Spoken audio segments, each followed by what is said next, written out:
to mention but a few.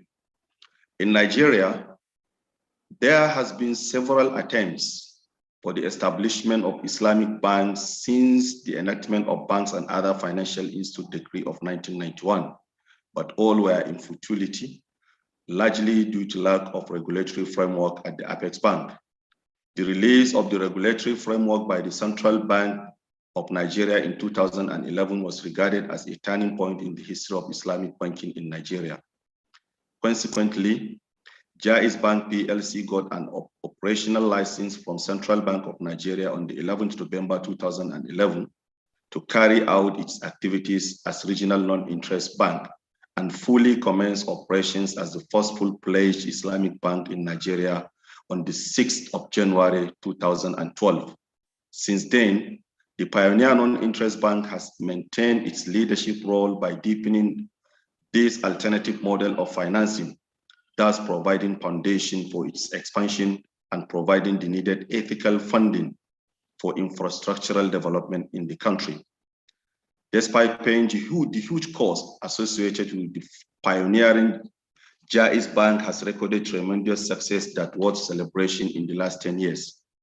As part of activities to commemorate its 10th year anniversary, Jaiz Bank, in partnership with Anuti Ethical Consulting and I Think Media Limited, organizes this webinar, Team 10 Years of Pioneering Islamic Banking in Nigeria, Issues and Prospects. Speakers for this webinar were carefully selected based on their experiences and resourcefulness, with a high anticipation that they will do justice to the respective topics given to them. The speakers are Dr. Muhammad Ziyad, Assistant Professor at INSEF, Malam Muhammad Wadamu Azilere, former Director at the Central Bank of Nigeria, Professor Abdulrazak Abdul Majid Alaro, Member of the Financial Regulations Advisory Council of Experts of the Central Bank, and Malam Abdul Qadir Abbas, Director at the Securities and Exchange Commission. But before we start with the presentations, let's have an introductory, a welcome address by the MD and CEO of Jaiz Bank, Malam Hassan Usman. Malam Hassan Usman, tafaddal mashkuran. Okay, Malam Adam. Assalamu alaikum wa rahmatullahi wa barakatuh. A'udhu billahi minash shaitanir bismillahir rahmanir rahim. Alhamdulillah, salatu wa salamu ala rasulil kareem wa ba'd. Assalamu alaikum wa rahmatullahi wa barakatuh. Wa alaikum assalam wa rahmatullah. Okay. It's a great privilege and pleasure for me to welcome you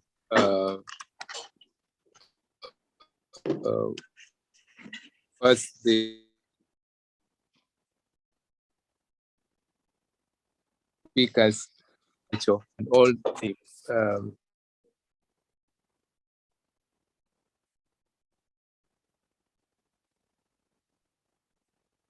family. It's coming. Yes, 10 years is what we are celebrating in Jaiz. Alhamdulillah. We give glory to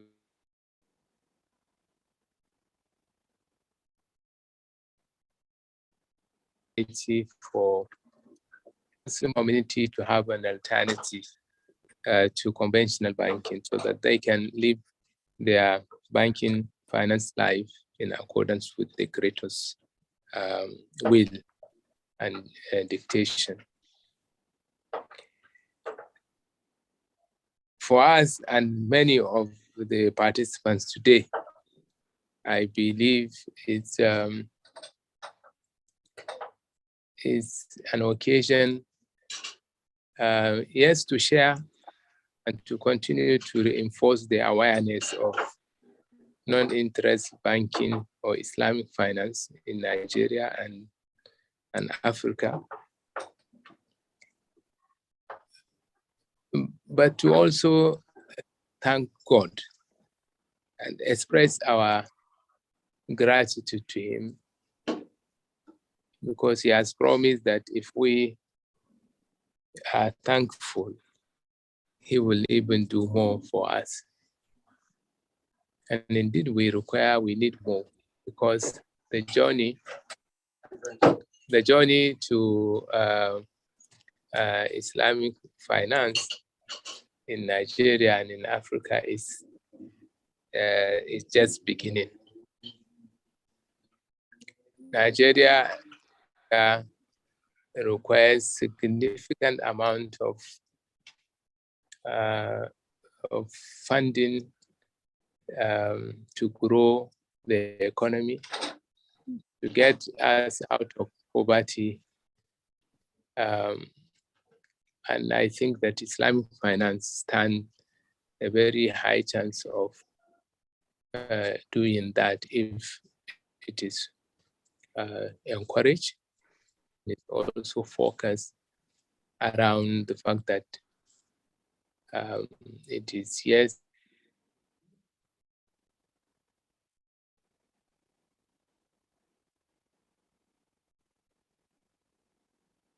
society well-being is taken care of. So while continuously expressing our gratitude to the Almighty and for not only bringing the possibility for us to do Islamic finance in Nigeria, but specifically for the successes that Jaiz was able to record within this period. And also personally, having been around that endeavor for 17 and a half years, and perhaps doing one of my last official engagements, I would have much to say, but to say Alhamdulillah, Alhamdulillah bi ni'matihi tatimmu salihat. And I believe that today's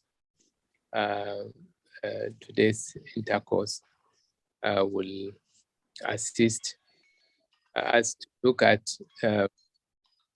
the journey, which I said is just like the one step that we have taken. In 10 years is still very short in the life of a nation or a system, but it is a period which we believe has seen significant progress, which 20 years ago was seen as almost an impossibility. So I believe that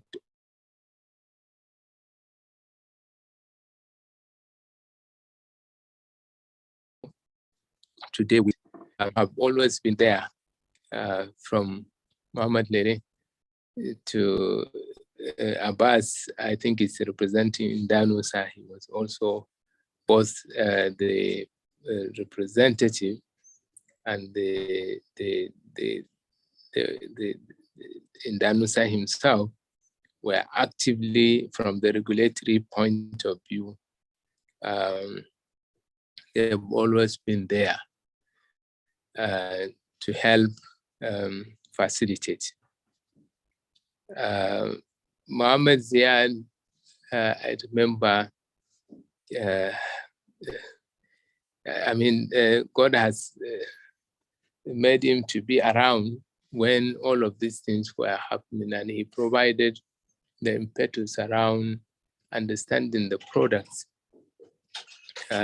here in Nigeria. And I think we had cause to go to him in South Africa at one point to sit together and learn the rudiments of the products and how they can be marketed, more importantly. And I think this is his role in enlightening, especially the pioneer staff of Jaiz, cannot be overstated. And of course, our Sheikh,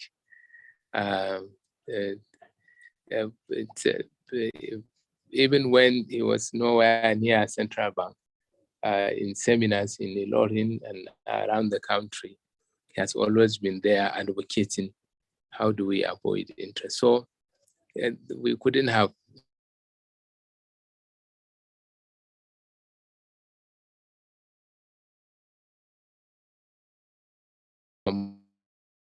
been able to come on board.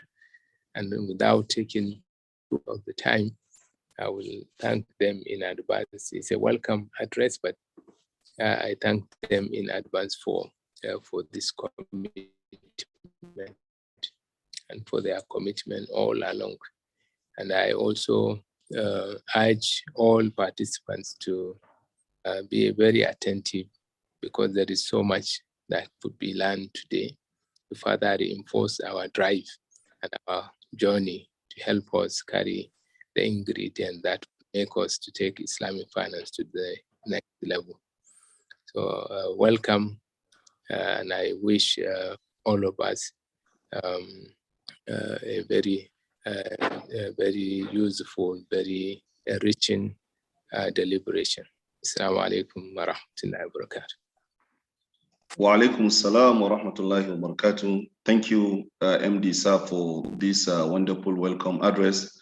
As you are finishing your tenure in the couple of days or in few days, we pray for Allah's mercy and blessings for you in your future endeavor. Jazakumullah khairan. Thank you very much. Now, before we move to the next presentation, we're going to take a very brief corporate videos and commercial break in the 2 or 3 minutes at the maximum. So please, Secretariat.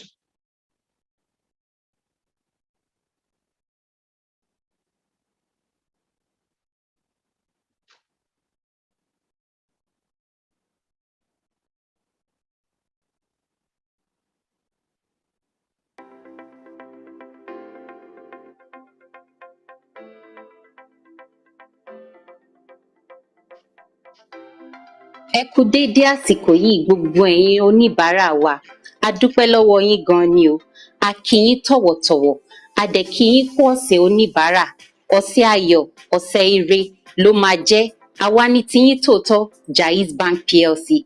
السلام عليكم، هل أنتم بخير؟ إننا نشكركم ونحبكم من جائز بنك. شكرا جزيلا في شركنا وكذلك بخير. مع السلامة. Ndewo ndị ezigbo ahịa anyị niile, Jaiz Bank na-eme gị ụtọ, na-ekele gị daa maka nkwado gị. Assalamu alaikum jamarama. Jaiz Bank nde sambisoro kurnotuna lamurdo. Girbocha Jaiz Bank ko goɗɗi telegel masiyero ka hedburra girbarka. Ugomi megba shaka na wale gbai. Awa Jaiz Bank akede apupo amek meshabu anyajawa. Ashechu gbede megbolo mewolu kolowa almenabu anyajalu togbalule. Barka da warhaka. Bankinmu na Jaiz na alfahari da ku abokan hulɗa. Muna matuƙar farin ciki da zaɓenmu da kuka yi a matsayin abokan cinikayya. Mun gode ƙwarai. On yalli jam, Jaiz Bank ɗo homna man shoggiltoɓe. Min usimo min yettimon. Balengol moɗon asawere shoggiltoɓe. Happy Customer Service Week. Happy Customer Service Week. Happy Customer Service Week. Happy Customer Service Week. Happy Customer Service Week. Happy Customer Service Week. Happy Customer Service Week.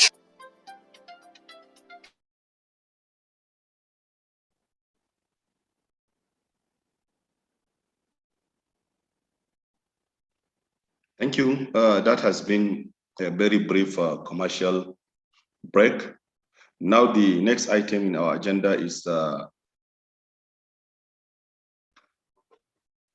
first presentation with the title Global Islamic Banking Experience, Prospects and Challenges, to be delivered by Dr. Muhammad Ziad, Assistant Professor at INSEF, Malaysia, which is going to be presented in 20 minutes. But before then, let me briefly read the citation of Dr. Ziad. He is an assistant professor, an academic and former associate dean of e-learning and director of the executive education at International Center for Education of Islamic Finance. He is a multi-award winning scholar with almost 20 years of global experience as an executive consultant and Islamic scholar in Islamic finance and capital markets. Dr. Ziad has consulted, trained more than 7,000 finance professionals and Islamic scholars in most disciplines within the Islamic finance sector in Africa, Europe, and Middle East. He intends to focus on Islamic social finance, Sharia issues, and innovation, fintech, and sukuk, among other research areas. Dr. Ziad holds a PhD in Islamic finance from INSEF, BA Holmes Business Finance from Angelica Ruskin University, United Kingdom, and Chartered Islamic Finance Professional holder from INSEF. He also holds an MBA and certificate in Islamic law from the Management College of Southern Africa and University of KwaZulu-Natal, South Africa, respectively. Dr. Ziad serves as chairman and member of several Sharia boards of Islamic banks and takaful companies internationally. He is a well-renowned scholar of high repute in the Islamic finance industry. Whoever is in the industry is fully aware of his contributions. Thank you, sir. You are welcome, and you have 20 minutes for the presentation. You are welcome, sir. Jazakumullah khair. Thank you very much. If I could ask permission to share my screen, please. You can share, sir.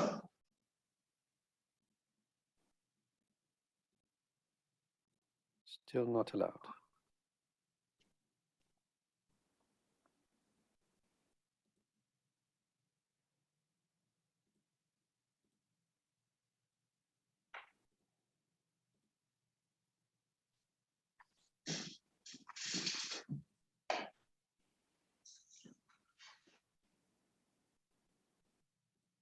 Still unable to share, yeah?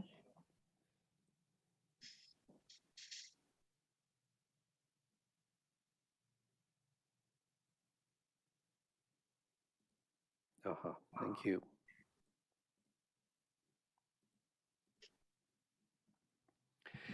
Assalamu alaikum wa rahmatullahi wa barakatuh. Bismillahir Rahmanir Rahim. Alhamdulillahi Rabbil Alameen.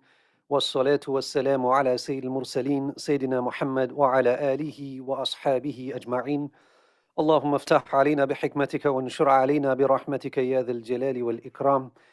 Thank you, and it's certainly an honor and a pleasure to be here at the 10-year anniversary of Jaiz Bank, and of course, also greeting Malam Hassan Uthman and all the executives, all the team of Jaiz Bank.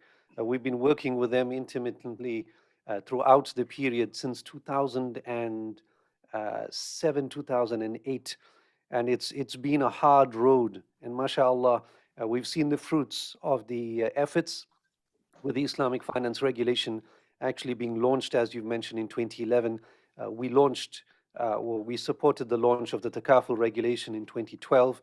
And since then, alhamdulillah, there have been several Islamic banks or non-interest financial institutions in the country, as well as sovereign sukuk issuances, local issuances. And it's been quite a bumpy road, but it's been really, I think something that has been well achieved and well accepted within the Nigerian market. Now, briefly, I'm going to cover the economic lessons from COVID and whether we've actually learned anything. What were the major global Islamic finance responses? And has Islamic fintech responded to the issues? And finally, how will the Islamic finance sector evolve in the short to medium term?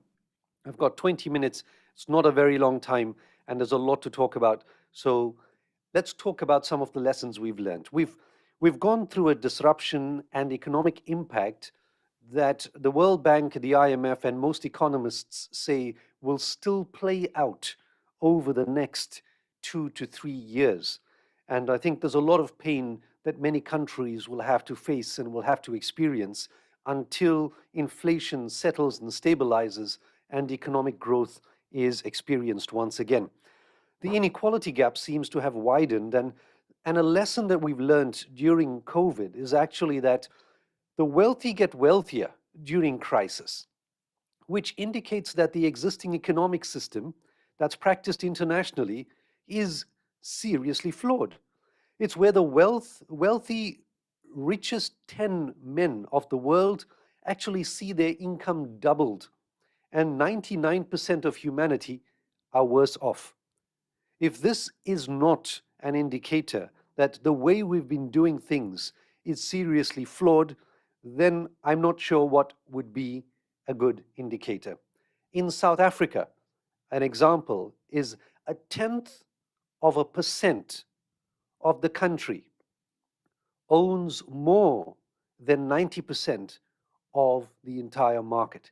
So if you understand how those percentages work, then you realize that the manner in which we've been conducting ourselves, especially from the financial sector, requires a significant overhaul.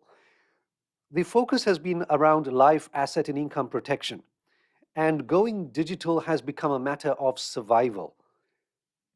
And you'll see that Islamic fintech has also stepped up to actually try to solve the pain points in delivery and offering Islamic finance. So what was the response from global financial institutions? Internationally, conventional financial institutions have focused on sustainable business drivers. They've looked at ethical ESG, to be specific, E standing for environment, S standing for social impact or sustainable, and G standing for governance. So focusing on ESG disclosures, ESG implementations, and responsible financing. And they've tried to integrate those sustainability practices into the financing methodology. And finally, effectively disclosing what they've done. So it's not enough that the banks have actually changed their value intent. They've also shown how they've done it. And Islamic finance has not been any different. It's attempted to integrate the maqasid, the objectives of the Islamic law within the Islamic finance industry in order to move forward. And I'm going to show you how that's been done so far. A quick snapshot of Islamic finance growth, some quick facts. 2020 to 2021 saw a 10.6% growth from 17.3%. Now, 10.6%, that's not all bad, looking at a market that's really been experiencing downturn. So non-interest finance, Islamic finance, has actually done pretty well during pandemic and during the existing war, inflation increasing in most countries, and economic pressures. You've been feeling economic pressures in most countries, and Nigeria has really been feeling it. I know recently with inflation so high and liquidity, in fact, being swept up in the market. Financing growth has increased in the second half of 22. It's expected to grow even further. Saudi Arabia and Qatar have been doing well, but this is what happens during economic downturn. You've got one or two sectors that have been doing exceptionally well. Oil has gone into negative territory and then has careened past the $100 mark. So oil producing nations like Saudi Arabia and Qatar have done exceptionally well. Now, because they've done so well, they've also required less funding. And since they've required less funding, there are less sukuk in the market because of the high levels of liquidity from petro countries. The Takaful, Islamic insurance, is expanding between 5 and 10%, but on the back of it, corporate defaults are expected to rise, and therefore credit risk mitigation on Islamic financing is expected to become even tighter. Now, on the right-hand side, you're looking at a small graph that indicates how Islamic finance influences their own sectors. So as an example, when Islamic finance moves past the 15% mark, the World Bank and the IMF see Islamic finance as being systemic in a country. And when it's systemic, it begins to become a major role player. Now, when it moves past the 30% mark, that's when it begins to influence the market positively. And by the 45 to 50% mark, it can actually influence the interest rate and drive towards profit sharing if that's what its focus is. It also can focus on socio-economic empowerment. So in summary, and you're going to see quite a lot of statistics and information in the next few slides, I want you to take this back. For Nigeria, if non-interest banking reaches the first milestone of 15%, then it can begin to influence the market. So Jaiz Bank, Taj, and the other influences will now actually have a positive impact on the entire financial sector. So that should be the first target, and an alliance with all non-interest financial institutions focusing on that 15% mark as the first target. I'm going to focus on the right-hand side. On the right-hand side, what is the expectation? The projected Islamic finance asset growth year on year between 2019 and 2025 is around 8%. So you can see that going from a very high level of 17.4%, we expect to be moving to around 7.5% to 8% over the next 3 years. Overall, if you look at the growth, you'd see that GCC is still focusing on the largest amount of Islamic finance assets. Sub-Saharan Africa is only around $8 billion, a relatively small player, but in the scheme of things, you've got Nigeria and South Africa as the dominant countries in Islamic finance for Africa. As a snapshot of Islamic finance development, Malaysia has been at the forefront, and they have been at the forefront since the early 80s. 1983 is when they released their first regulation. They've been doing exceptionally well since then. If you look at this graph on the left-hand side, government benchmarks indicate that Malaysia has been exceptional in its financial innovation, in its governance, and in its Islamic finance awareness. It's been slow on the social side, but it does have a firm regulatory framework to develop the social impact mark. Saudi Arabia has been doing well on the social side, but in terms of financial innovation, it's been fairly stagnant. Governance is not a major factor in Saudi Arabia, whereas in Bahrain, that is the feature, and Bahrain can match or even exceed Malaysian impact when it comes to governance. On the signals of opportunity, in summary, what can we look forward to going forward? Well, I want you to take note of the yellow circles. The yellow circles indicate a strong signal for growth. So Indonesia is what we refer to as the sleeping giant. That's what we expect to see the massive growth in Islamic finance, and particularly on the social finance side. Indonesia is an expert in social finance, and they have an extensive framework using the Baitul Mal wa Tamwil institution that's beneath government that really is extremely efficient on zakat distribution, on waqf, and integrating sukuk and Islamic finance within the social finance sector. So Malaysia, Pakistan, Bahrain, they are all learning from Indonesia when it comes to Islamic social finance models. Bangladesh is new to the market and is expanding its sukuk offering, whereas the fintech fintech sector, specifically on takaful technology, P2P, crowdfunding, that's where Southeast Asia, Indonesia, and Malaysia have really been doing exceptionally well, and we expect a lot of growth in that sector as time goes by. But if we want to understand the very substantial contribution of Islamic finance to the global sector right now in pandemic and even before pandemic, then it would have to be the Islamic finance contribution to sustainability. And this is in particular the value-based intermediation, as you will see just now, and whether Islamic banking is really being adopted throughout the sector, the companies and corporate sector. Now, in particular, the halal sector is much larger than the Islamic finance sector. Islamic finance forms a subset of the halal economy. Halal in particular, when we look at the size of halal, we're looking at between 7 and 9 trillion US dollars.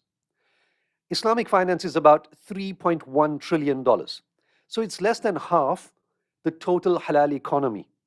And the question is, is the halal economy utilizing Islamic finance to grow? Because if it is, then we can see a substantial ecosystem that's growing and supporting itself.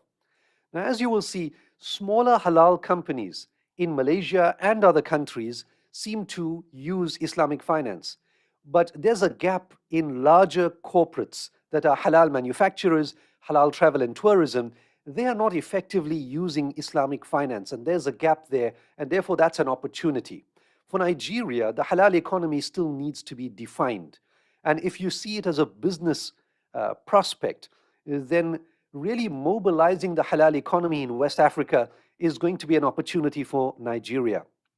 If you've mobilized the halal economy, the halal sector, you can then allow the halal economy to utilize non-interest financing and boost the sector in that way. So there's a lot of opportunity. If you look at the right-hand side graph, I think that would just give you an indication of medium to non-SMEs, meaning to large corporates, and how they use conventional and Islamic. And the light blue is conventional, and the dark blue is Islamic. So as you can see, the smaller enterprises are all using Islamic, whereas the larger and the larger corporates in the halal sector are in fact not using it. Value-based intermediation, that is what the international market is seeing as the major contribution of Islamic finance today. And that is really mobilizing the maqasid or the objectives of the Islamic law into a regulatory and sectoral response to sustainable finance.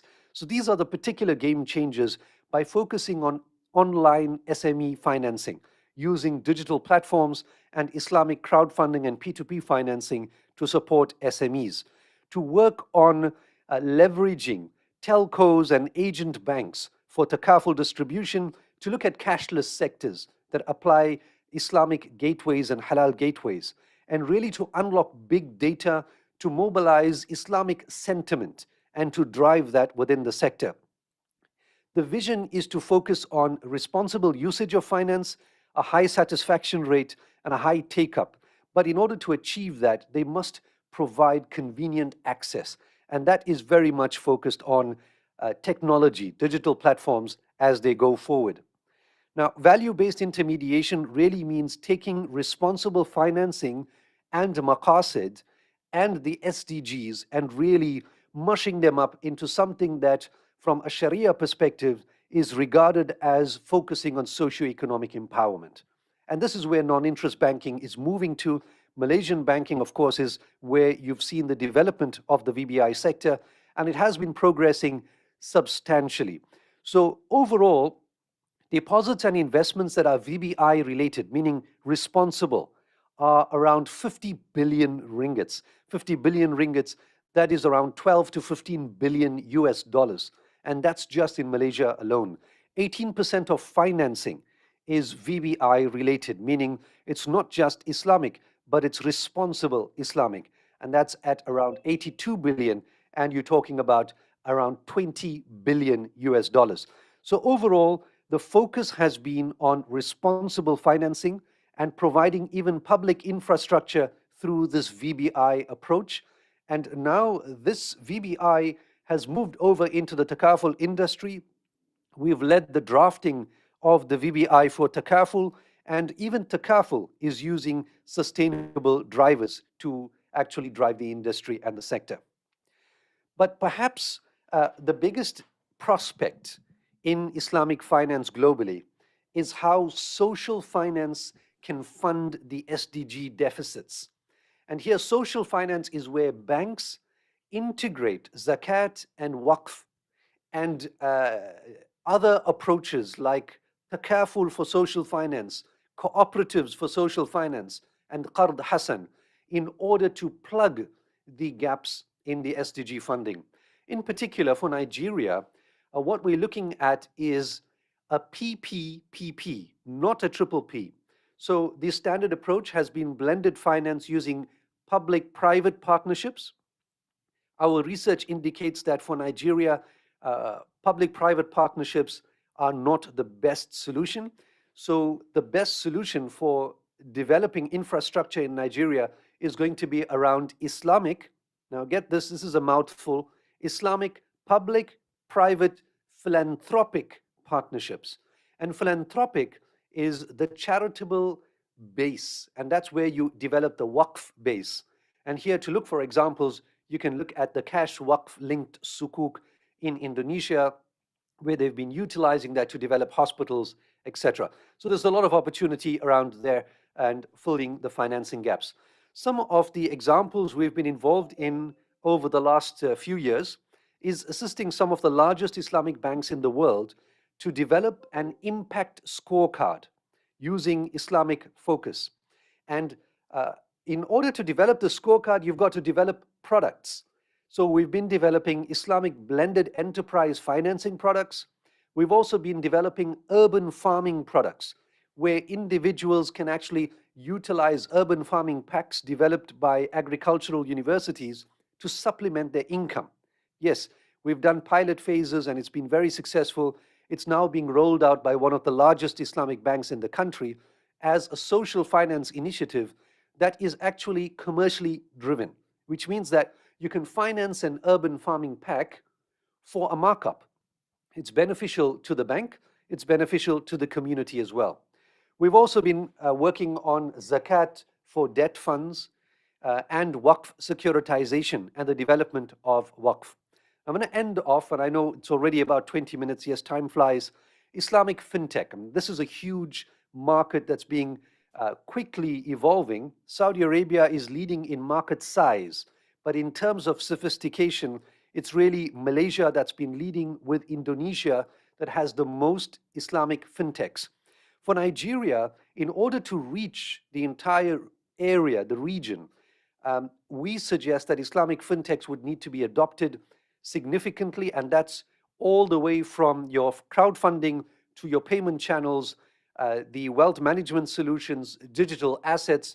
And we would find incumbent banks are your traditional banks like Taj and Jaiz. They would have to collaborate with existing fintechs to deliver unique products and to reach markets in a cost-effective way, a very cheap way, offer extensive Islamic deposits, and provide it all within a successful regulatory landscape. So there's a lot to do there.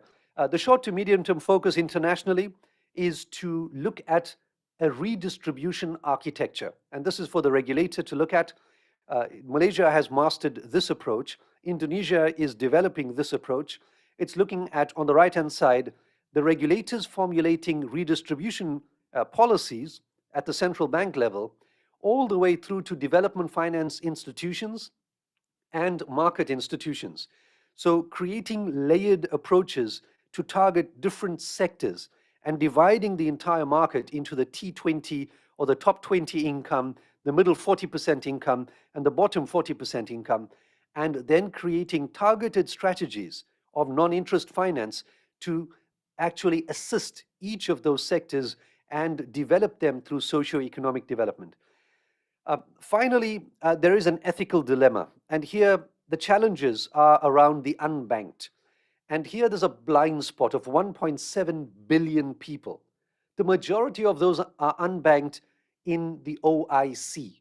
The 40% of 1.7 billion are Muslim, which indicates that the vast majority of any religious denomination require non-interest financing to solve their economic woes. And we must be careful here. The solution is not offering debt. The solution is offering a socio-economic uplifting product. And these solutions are available internationally. And here we appeal to the Nigerian market to look at these approaches as they go along. I end off by saying overcoming poverty is not a gesture of charity. It's the protection of a fundamental human right, the right to dignity and a decent life. And this is Nelson Mandela. Of course, Islamic finance is hugely responsible in terms of overcoming poverty, and a lot of eyes, a lot of focus, even from the international market, are on Islamic finance and the development of Islamic finance to take care of this socio-economic development. The only way to do it is to really go back to our core, the spiritual dimensions of Islamic finance, all the way from the Sharia committees and the Sharia boards through to the boards and the depositors, the stakeholders, understanding that in order for us to be successful, everyone must be successful. I'm going to end there. My 20 minutes are up. I thank you for the time you've afforded me. I congratulate Jaiz Bank in achieving such a major milestone. And of course, congratulations again to my dear brother, Malam Uthman, for his amazing achievements, and to the entire Jaiz Bank team for moving non-interest financing forward. Jazakumullah khair.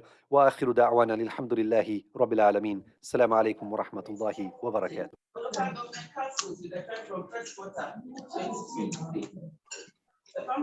Wa alaikum assalam wa rahmatullahi wa barakatuh. Thank you very much. That has been a global overview of Islamic banking, which of Islamic finance, which cut across banking, capital market, insurance, and Islamic social finance, where Prof has highlighted the progress achieved so far in all these sectors. May Allah subhanahu wa ta'ala reward Prof in abundance. Now we are in Q&A session.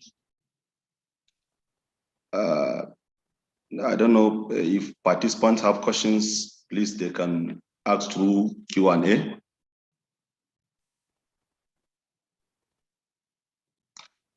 Okay, there is one question here. Assalamu alaikum, sir. Thank you for the insightful lecture. I hear you mention crowdfunding in the discussion.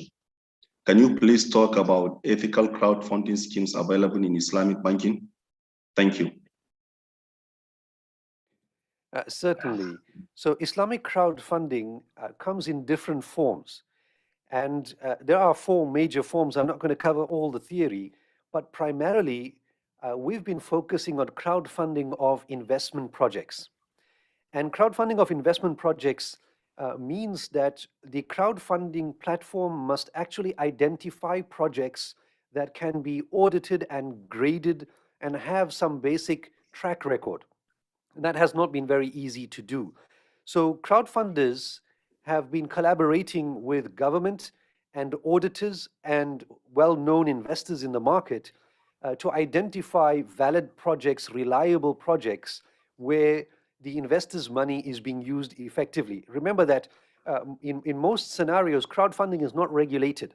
And because of that, there's a huge challenge in allowing investor money to go across a digital platform and then expect returns.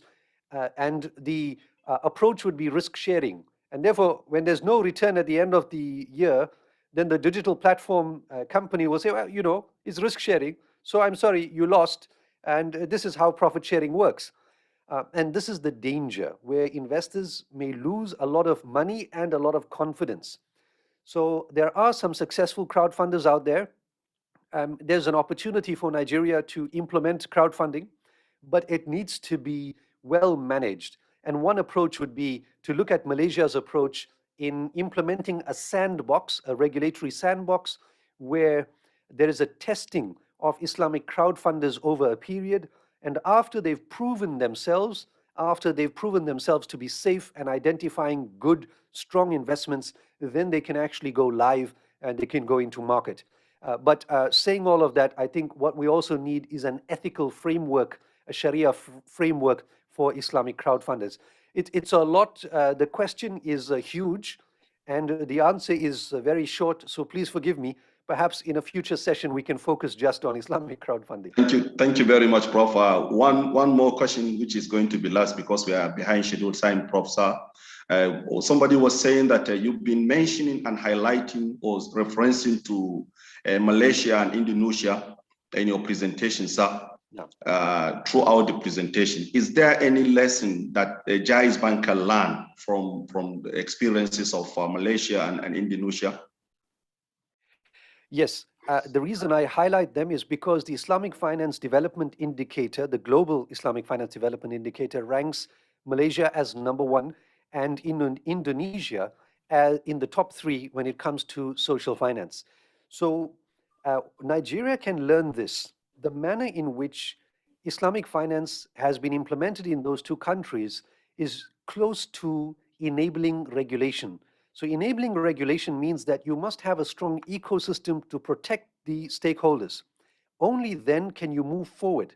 If you're going to allow Islamic finance to simply go unfettered, without any supervision, especially in countries within sub-Saharan Africa, where they rank very high on corruption and very low on disclosure and transparency, then the people end up losing. So an important lesson from Malaysia and Indonesia: number one, a regulatory ecosystem; number two, social finance that is sophisticated, it is efficient, and it is well disclosed and audited. These two methods are two important lessons, and they are delivered through technology, digital platforms. And this is where these two countries have really excelled. If you remember these three factors, you should be okay, inshallah.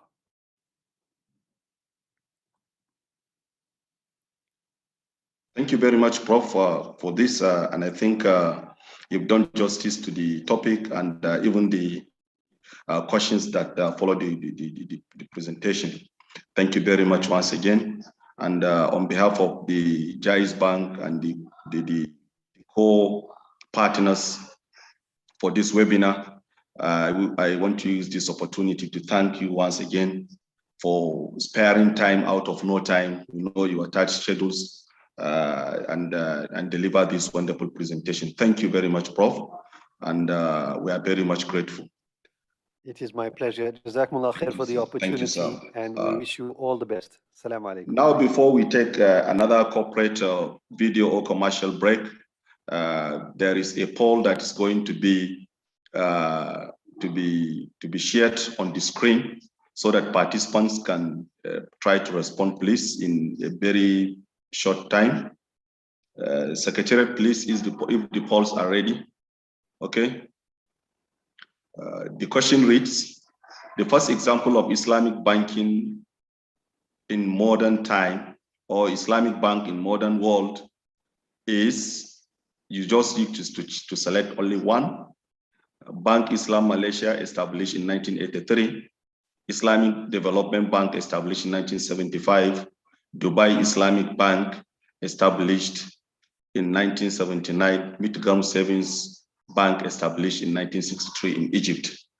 So you are to select the appropriate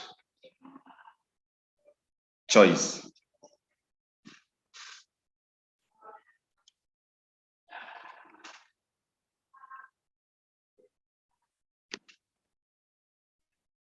Okay, so that has been the polls, and we now take the next commercial break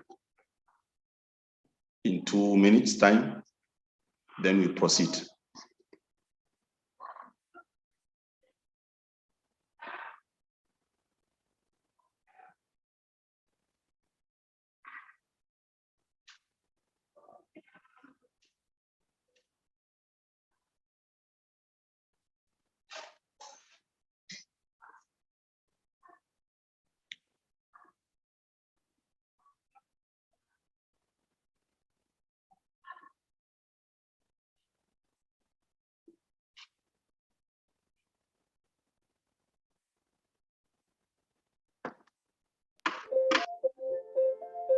It is good doing business with Jaiz Bank.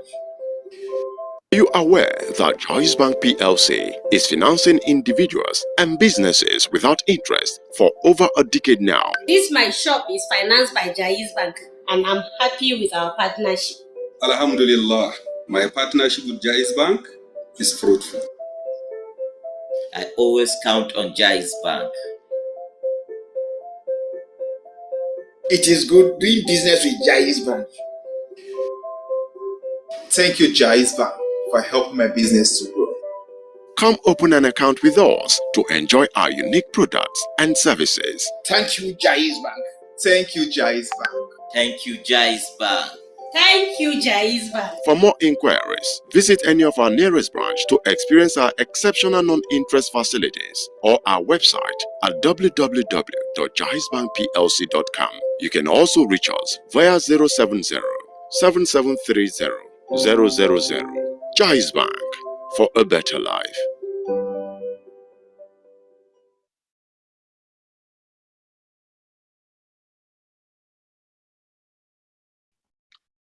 That has been a commercial break from the corporate communication of Jaiz Bank. Thank you. And now we move to the second presentation, which is going to be presented by Malam Muhammad Wadamu Azulere, a former director at the Central Bank of Nigeria. The title of the presentation is Milestone in the History of Islamic Banking in Nigeria. And before I invite the presenter, let me briefly share his citation. Malam Muhammad Muazu Wadalere is a former director at the Central Bank of Nigeria.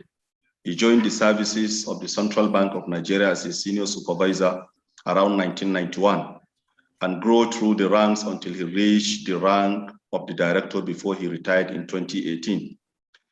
He has BSc Economics from BUK, MBA from ABU, and Diploma in Islamic Banking and Insurance from the Institute of Islamic Banking and Finance, United Kingdom. He was the pioneer head of non-interest banking unit, that is Secretariat of the Financial Regulations Advisory Council of Expert FRES, which he helped to establish from the scratch. He was part of the committee that developed the first guidelines for the regulations and supervision of non-interest banks and the non-interest windows of conventional banks back in 2010 and 2011, as well as the guidelines for the regulation and supervision of non-interest microfinance banks and the several other guidelines related to non-interest finance in the country. He represented the Central Bank of Nigeria at several high-powered committees of international multilateral organizations, such as Accounting and Auditing Organization for Islamic Financial Institutions, AOFI, Islamic Financial Services Board, IFSB, and International Islamic Liquidity Management Agency, IILM. Indeed, Malam Rere was among the flag bearers of institutionalizing non-interest banking in Nigeria, whose history of Islamic finance in Nigeria will not complete without mentioning them. Malam Lere is a renowned personality in the industry of Islamic finance or non-interest finance in Nigeria.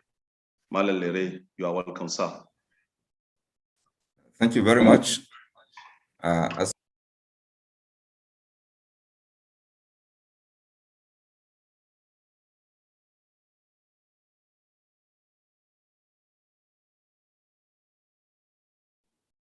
Sir, can you kindly unmute yourself, sir? Okay. Sir, can you kindly unmute yourself? Yes, I've done that. Can you hear me now? Yes, we can hear you, sir, loudly. Thank you. Okay. Assalamu alaikum wa rahmatullahi wa barakatuh.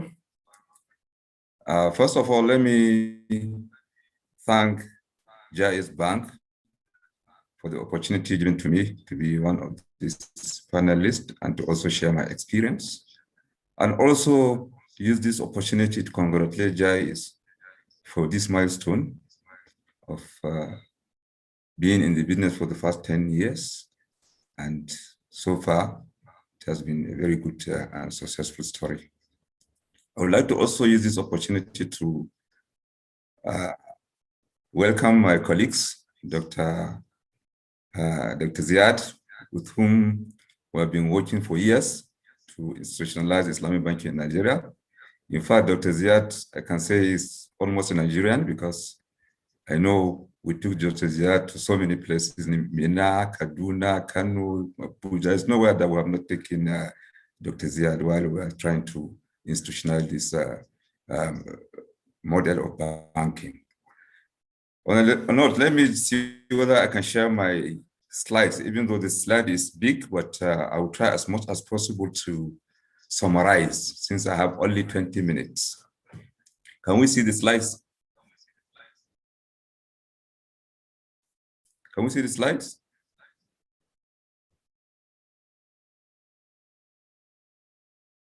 Hello?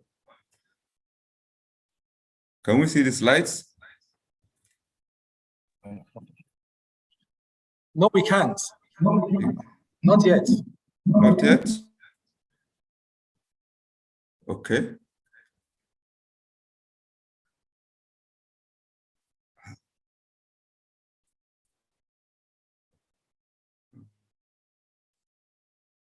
You can see? Can you see now? We can see your screen now. You can see the screen?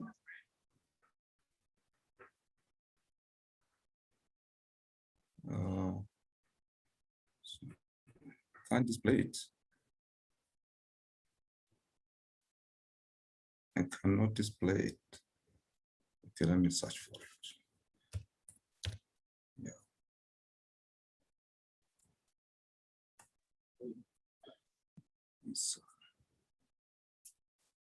Yes, we can see your screen. Can see our screen. Can you see the presentation? Yes, sir, we can see it. We can see it, sir. You can continue. The presentation? No, it's one of your, maybe it's your browser, sir. It's your inbox. Maybe you didn't select the right distance, sir. Okay. Maybe while sharing, you selected your browser instead of the PowerPoint, or yeah. You may kindly wish to exit that sharing screen, sir, and rejoin. I think will be better. Okay. Yeah. It's not going out. Sorry, kindly on share the screen, sir. Then you can look for the file. Okay. Then you can reshare later. It's not responding. That's. Let me just log in again. Please toggle back onto your Zoom and unshare the screen, sir. Okay.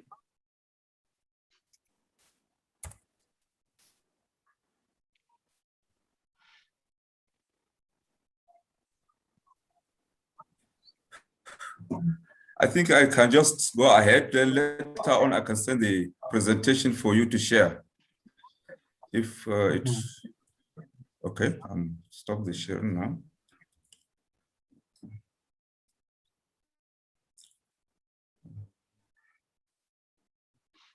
Maybe I saved it. Okay, let me see the files. Okay.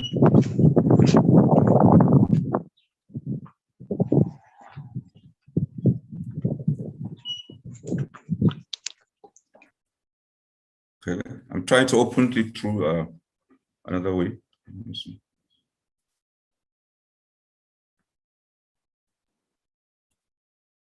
So maybe because of time, because we are maybe you can go ahead with the presentation. So yes, let me go with the presentation. Then so I will send the presentation to you later on. Okay, thank you, sir. Okay, my task is to give you a milestone of the institutionalization of Islamic banking in Nigeria. This is a very, very big task because Islamic banking has come a long way. It has never been easy. Where do we start?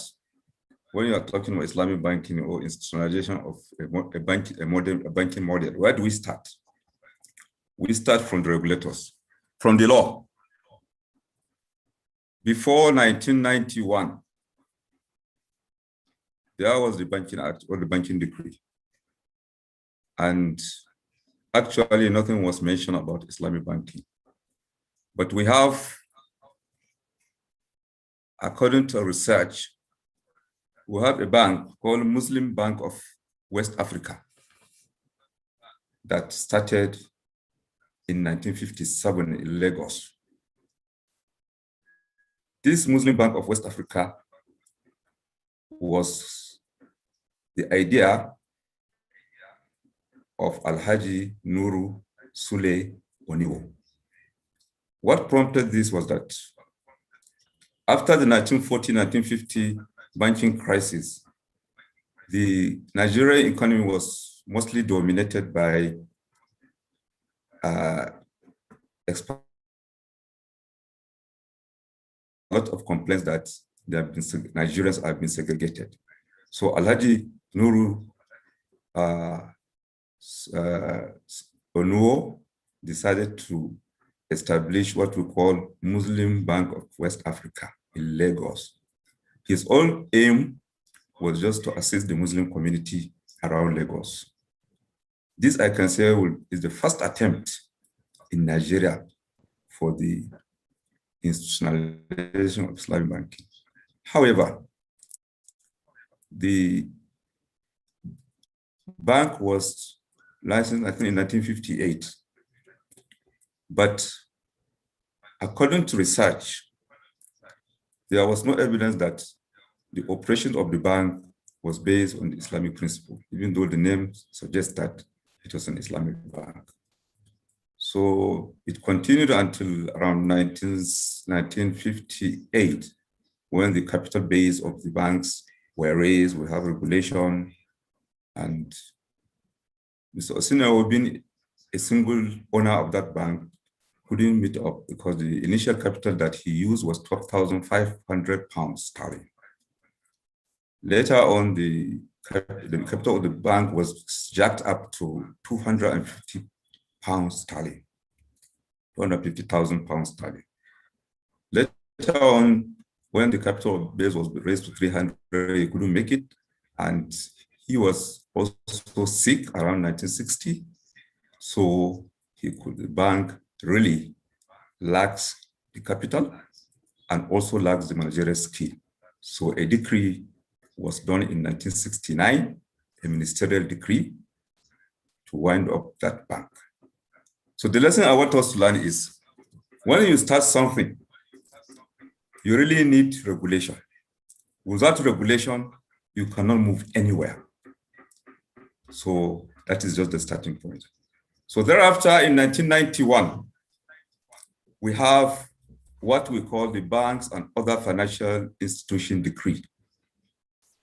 And we were lucky when that decree was being promulgated. The governor of the central bank then and some other Nigerians who have foresight, who are also thinking ahead, that one day, based on what is happening globally, Islamic Bank is going to form part of the financial intermediation in Nigeria. So certain sections of the BOFIA, they inserted the law that will allow you to operate Islamic banking in Nigeria.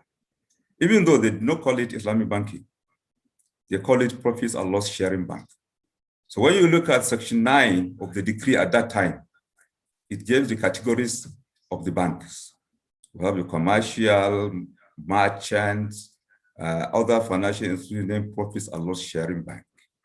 Then we have other sections of the BOFIA that gave powers to Profits and Loss Sharing Bank, like Section 21. It has exempted the Profit and Loss Sharing Bank from displaying its interest rate, which is required by conventional banks. Then we have Section 61, which also defines what a Profit and Loss Sharing Bank is. Then we have other sections like Section 52, which said the governor was given the power to exempt profit and loss sharing from the provision of that decree. So I can say this is the beginning, and this is what made it possible for us to have a foundation for the institutionalization of Islamic banking, even though a lot of contentious issues arose when we tried to implement. So after 1991, there are some efforts from Nigerians, notably Alhaji Yinka Falawi of Lagos, Mr. T. Amuya Bello, Lagos also, then Alhaji Aminu Dantato in Kano. They formed a group and they consulted Islamic Development Bank Jeddah with the intention that they want to start the first Islamic bank. They had what we call Al-Aqida Bank. They wrote their proposal and feasibility studies, and luckily for them, IDB accepted and they forwarded their application to Central Bank for license. So the application was processed. But however, you are all aware that at that time, we don't have any regulation. There was no regulation at all. In fact, the knowledge was very shallow. A lot of people at the Central Bank don't even know what it is. In fact, Some are even surprised, how can you operate a bank without interest? How do you survive? So all these are issues that came up. However, the central bank still continued. But along the line, there was a problem between the promoters of Lagos and Kano. And I don't need to mention some of those issues that prompted them, which really killed the project. But before then, the IDB has already sent in some dollars to central bank as part of its contribution. So they wait and wait and wait. We couldn't resolve the issues between the two partners. So that bank couldn't see the light of the day. At the end of it all, IDB wrote to central bank requesting for a refund of its capital, which was really done. I was privy to that information. So after that, another attempt was by, everybody knows Habib Bank, now Keystone Bank. It was an offshoot of Habib Bank of Pakistan. I think then they have a little knowledge of what Islamic banking is all about. So they applied, now instead of a license, but a window for them to operate a window of Islamic bank in Habib Bank. This was around 96 or 95. But that time, you know, there was no regulations, and even the regulators did not even understand what it is. So they took it as normal product like any other conventional bank. So it was given the approval. So Habib Bank commenced the non-interest banking window. And this banking interest window, to be frank, came, we discovered that there was nothing Islamic in it. It is just a normal way of raising deposits for Habib Bank, for those that are testing interest, but there is no corresponding assets. In fact, all those that deposited money in the non-interest banking of Habib window, I don't think can say they have benefited in terms of returns like we have now. But because the regulators doesn't have rules or regulation, nothing happens. But the performance in terms of raising the deposits was very huge. Honestly, it was very huge because we did the examination and they really raised a lot of money because of those people that are not interested in interest. So, but in terms of asset creation, there was nothing to write home about. So, what happened? A major milestone struck which helped Islamic banking in Nigeria. What is it?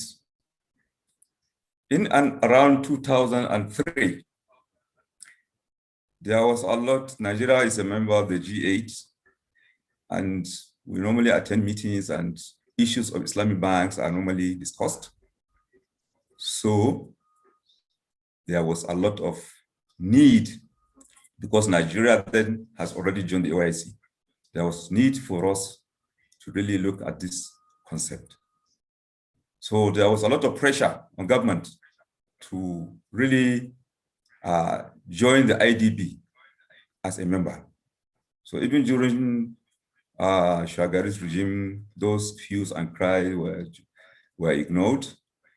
But luckily for us, around 2003, while attending the meeting, Obasanjo, after being convinced, he decided to say, okay, let us join IDB. In fact, he made a very powerful comment, which I would like to read for everybody to know.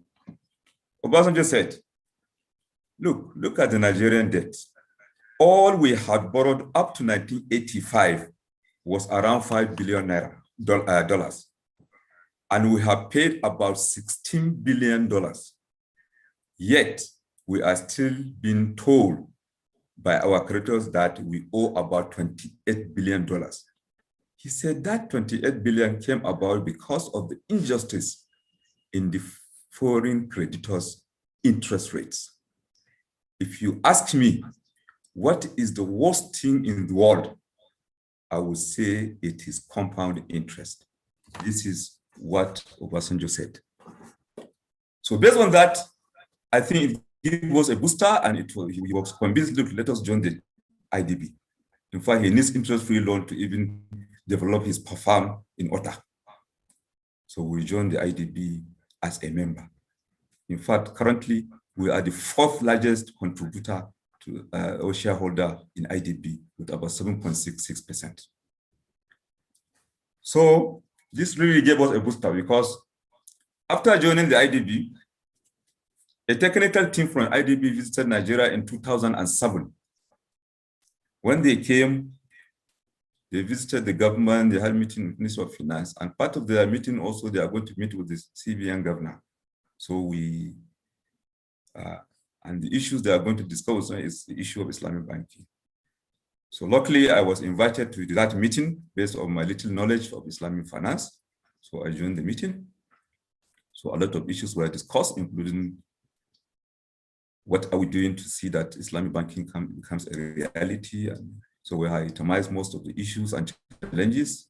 And after the meeting, I wrote a very powerful memo to the governor, informing him that, look, after our meeting with IDB, these are the resolutions that really there is need for us to look at Islamic finance banking because it is a growing concept globally, and we cannot exclude ourselves.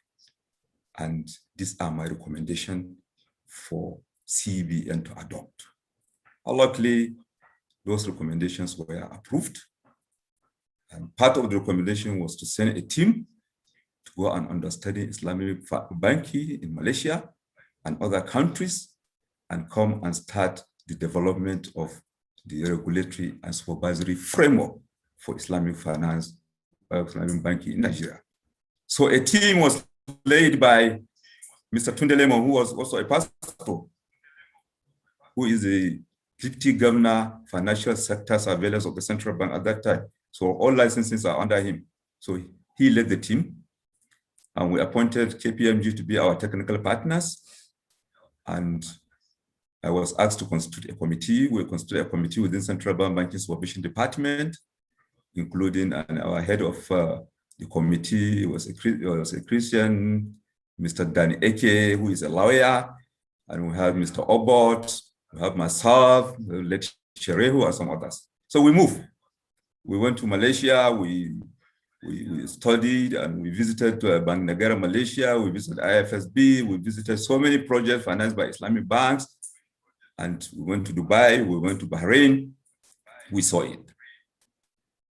As God will have it, before we even come back, Mr. Tunde Lemon said, look, Lere, when I come back, we must do this Islamic banking because I can see the benefits these people are getting. They did with school. Look at this, look at that. Why can't we do it? It doesn't matter.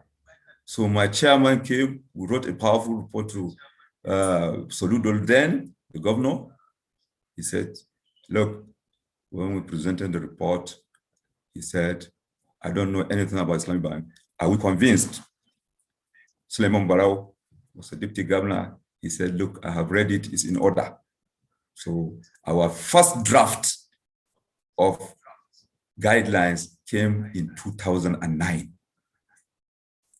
And at the same time, as part of our recommendation was for us to join the Islamic Financial Services Board as a full council member, which was approved also.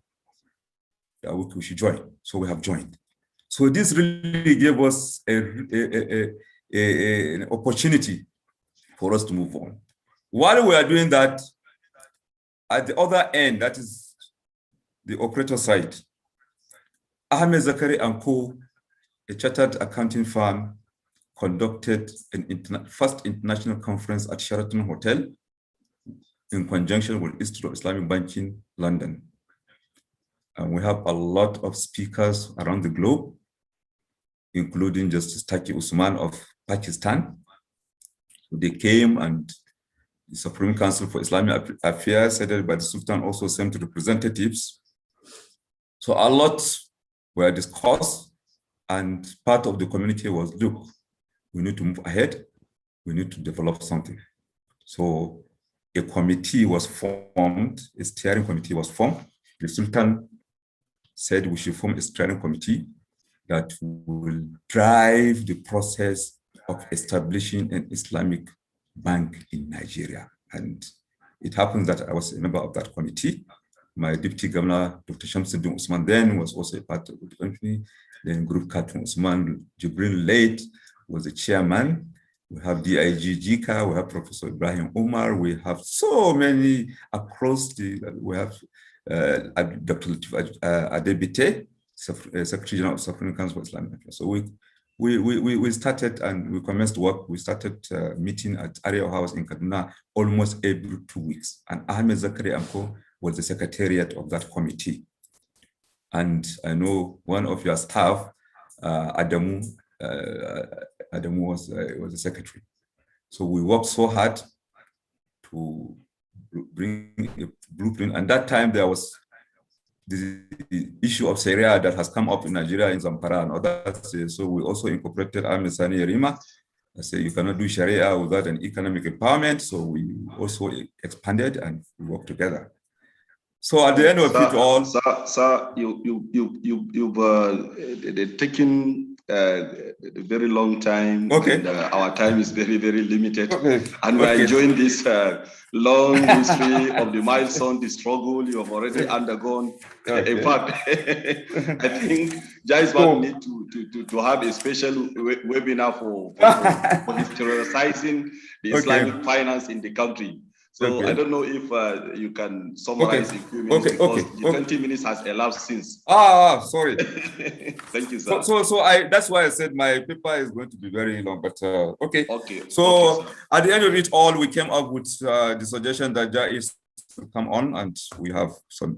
We did the Jaiz, and we sent the application to Central Bank. We worked very hard to see how we can license Jaiz. There are a lot of issues, and for the licensing, there are a lot of changes of capital base, which is the Jaiz couldn't meet that time, and so a lot has happened before Jaiz was licensed in 2011 on 11th November. So these are some of the challenges. So now Jaiz was licensed in 2011 and commenced operation in January 2012. Thereafter, I know they face a lot of challenges because we have so many things undone, like the issue of liquidity management and so many other things. So what is the way forward after licensing? Now that we have 3 banks and we have other banks, what is the need? I think the need, my recommendation now is for the CBN to review the existing guidelines, because the existing guidelines does not capture most of the things that we are doing now based on the experience that we have on the ground. I'm sure that guideline is due for review. Then for Jaiz, or for the operators, we need to really display the difference between the conventional and the Islamic bank. Let us see the low-hanging fruit transcending into the economy. At least we have seen one now. The government has taken the lead by doing the sukuk, and everybody is seeing the benefit of the sukuk. So there is need for Jaiz to really look at how you can transcend the low-hanging fruit to the economy and also display the difference between the conventional and the Islamic, so that the Islamic banking will grow as it should be. So I think because my time is up, I wish to inform the people, the participant, that Jaiz Bank remains the pillar behind the development of Islamic banking industry in Nigeria. Because from a single bank in 2011, today we have 3 full-fledged banks, 2 windows of conventional bank, and many of whom draw their manpower from Jaiz Bank, a price that a pay setter has to pay. So indeed. In fact, but you should not be discouraged. You should remain the pace setters. You should be the leader in the industry. I thank you, and God bless. Thank you very much, sir, for this wonderful and fruitful presentation. which I believe if you are given double and double of the time given to you, we won't tire and you will not exhaust what you have, because it is the struggle that you have undergone it for about 3 decades. Thank you, sir, for this presentation. One of the major takeaways of this is that the most successful milestone in the history of Islamic finance is the issue of joining IDB, Nigeria becoming a chartered member of IDB, and the subsequent release of the regulation, because several attempts were made before, so many years before the existing or coming up of Jaiz. For more than 2 decades, there were several attempts. But after the release of regulation, we can see the progress that we recorded, because any attempt to establish any formal system without the regulation, it is automatically a failed attempt on arrival. When your regulator has no regulation to regulate you, there won't be any regulation. Thank you, sir. And I oblige the central bank and other operators in the industry to take with all seriousness the recommendations that you provided, sir. And we look forward to see the review of the guidelines for the non-interest banking, non-interest microfinance in the country. Now we are in Q&A session. Maybe we'll take one, because we are very late behind the schedule time. There is also another pulse that is going to be released as we take some of the questions. Okay, let's see one of the questions here.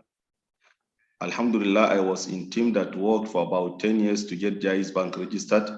I can confirm a lot what Alhaji Lere said, Alhamdulillah. Okay, so this is from Mala Muhammad B. Husseini, who was a living witness to what has been said by Malam Lere.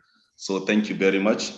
Now the polls, the previous, the polls that was been answered previously, 36% answered the Bank Islam Malaysia established in 1983, while 19% answered Islamic Development Bank.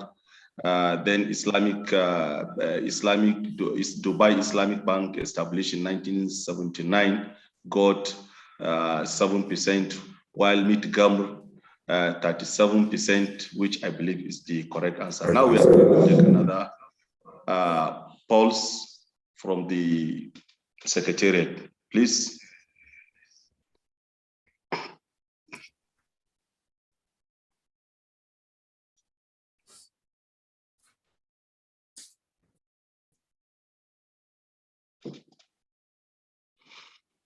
Somebody was asking that you would like to have the copy of the papers presented. Inshallah, it will be provided in due course.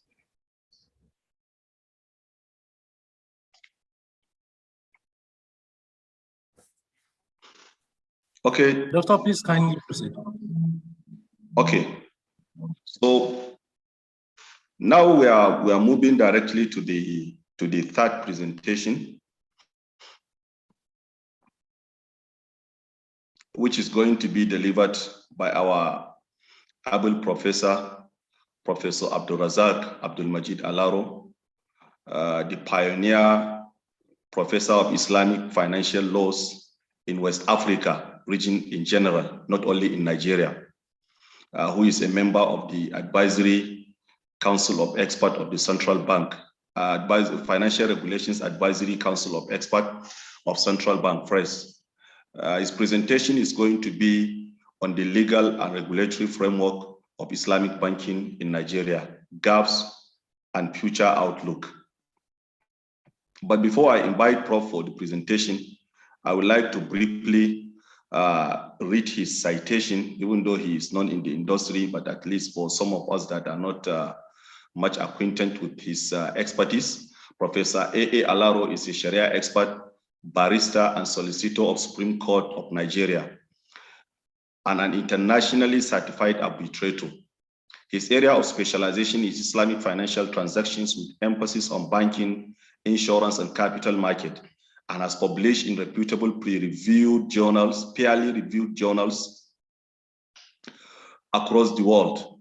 Currently, he's a professor and head of Department of Islamic Law, Faculty of Law, University of Ilorin, a member of the Central Banks of Nigeria's Advisory Council of Experts, and member of Advisory Council of Nigerian National Insurance Commission. He has also served as advisor consultant to the Debt Management Office, DMO, Securities and Exchange Commission, SEC, and National Pension Commission, among others. He also heads the Research and Translation Committee of the Union of African Muslim Scholars, with headquarters in Bamako, Mali. Professor Alaro is an alumnus of Islamic University of Medina, Saudi Arabia, where he graduated with first-class degree in 1993 and was listed in 2017 as one of the most outstanding alumni of the university worldwide. Professor Alaro has also been invited to speak in many high-impact fora, including International Islamic Liquidity Management Roundtable on Sukuk, African International Conference on Islamic Finance, SAWS Workshop on Islamic Finance, University of London, World Halas Expo, to mention but a few. Professor Alaro is a renowned scholar, preacher, and sheikh. Whoever interacts with him will bear witness to this. You are welcome, sir, and you have, as usual, 20 minutes for this presentation. We are very mindful of the time because we are behind the schedule time. You are welcome, sir. Thank you very much. Alhamdulillah. Wa sallallahu wa sallam wa baraka ala nabiyyina Muhammad wa ala alihi wa sahbihi ajma'in. First and foremost, let me begin by saying Assalamu alaikum wa rahmatullahi wa barakatuh. It's really my pleasure to also be part of this program that is not just celebrating Jaiz at 10, but also is an opportunity to chronicle the achievements so far and even the challenges, as well as looking into the future. How can we move the Islamic banking industry to a higher level? I appreciate the Jaiz Bank MD and his team, Malam Hassan Usman, and his entire team. Can I share my screen? Yes, Prof, go ahead, please. Okay.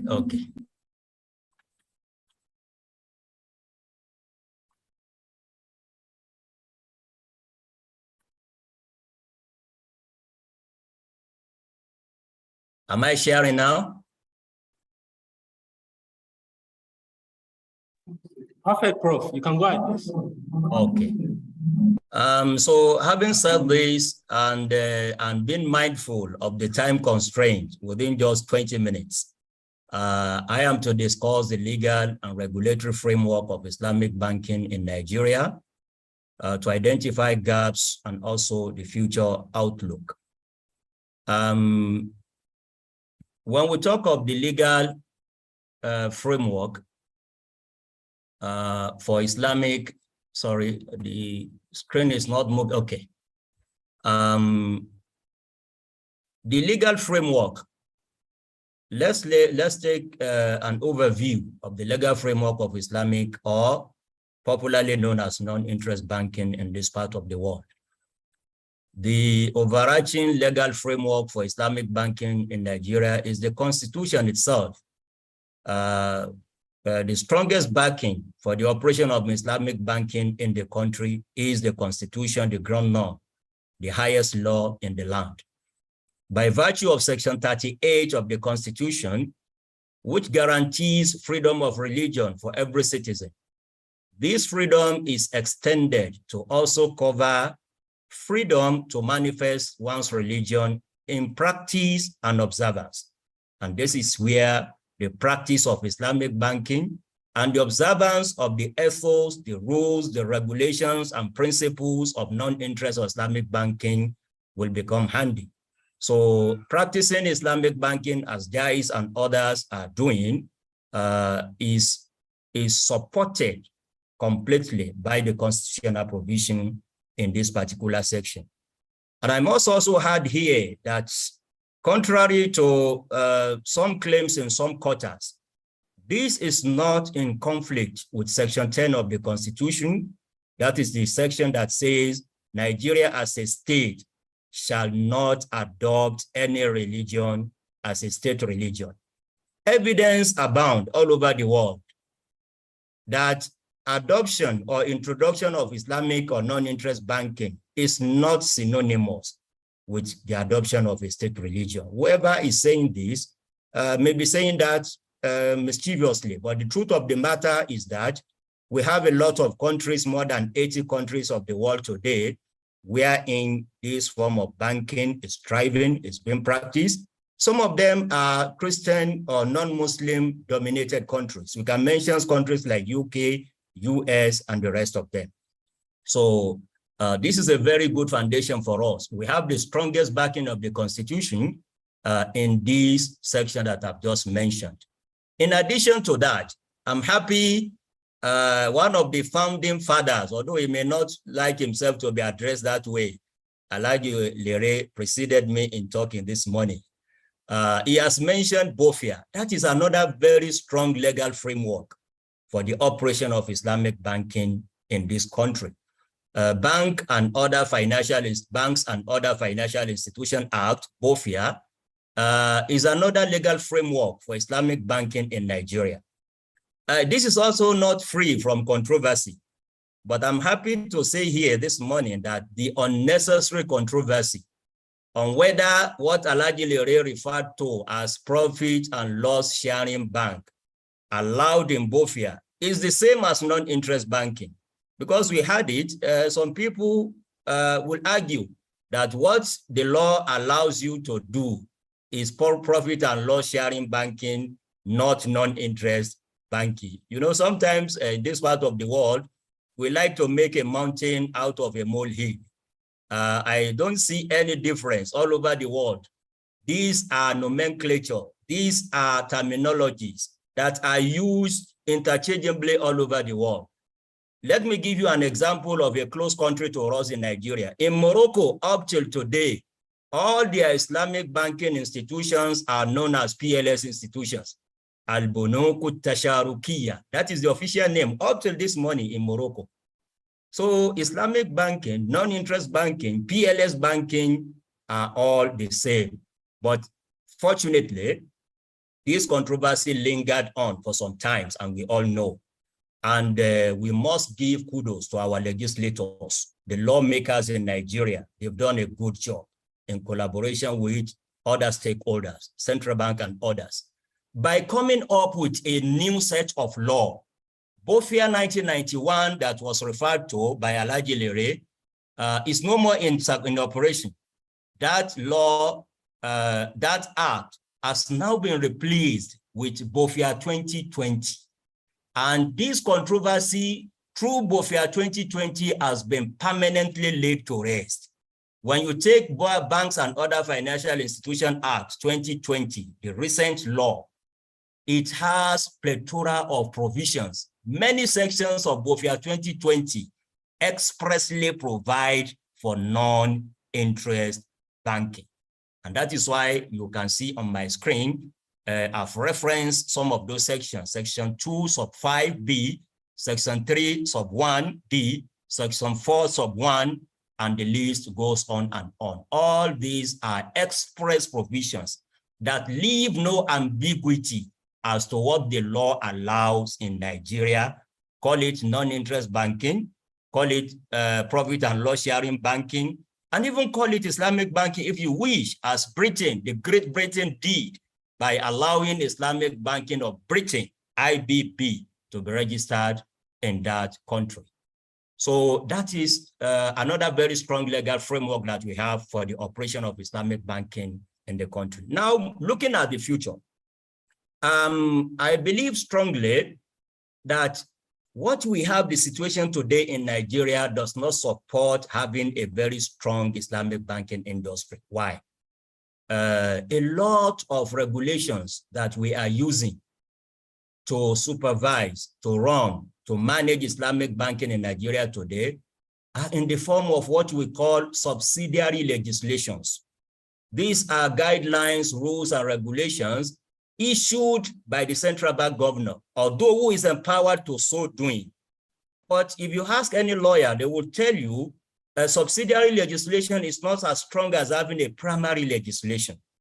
I think looking at the future now, an industry that has grown from being one to becoming about, we have 3 full-fledged now, we have a lot of windows, and it continues to grow. I think it is high time. We've given kudos a short while ago to our legislators. We still need to call on them to do the needful. It's high time that we have a whole set of primary legislation that will take care of all that is needed to strengthen this ever-growing industry. If we do that, we will be following good precedent and best practices all over the world. Dr. Ziad spoke before me this morning. You can see him, a questionnaire raised that you kept on mentioning Malaysia, because Malaysia is leading globally. But what we should note is that one of the reasons why Malaysia is so successful in this industry is the backing of the law. Malaysia achieved this milestone that we are calling on our legislators in Nigeria to achieve as far back as 2013.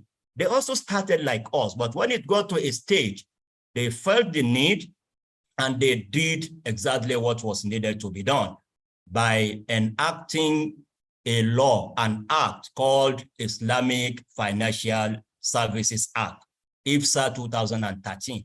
Alongside, they have their own BOFIA. Their own BOFIA is called FSA, Financial Services Act 2013. So the 2 laws are in operation today, and that is in the interest of a stronger Islamic banking industry. We are also calling for that by way of looking at the future for this industry.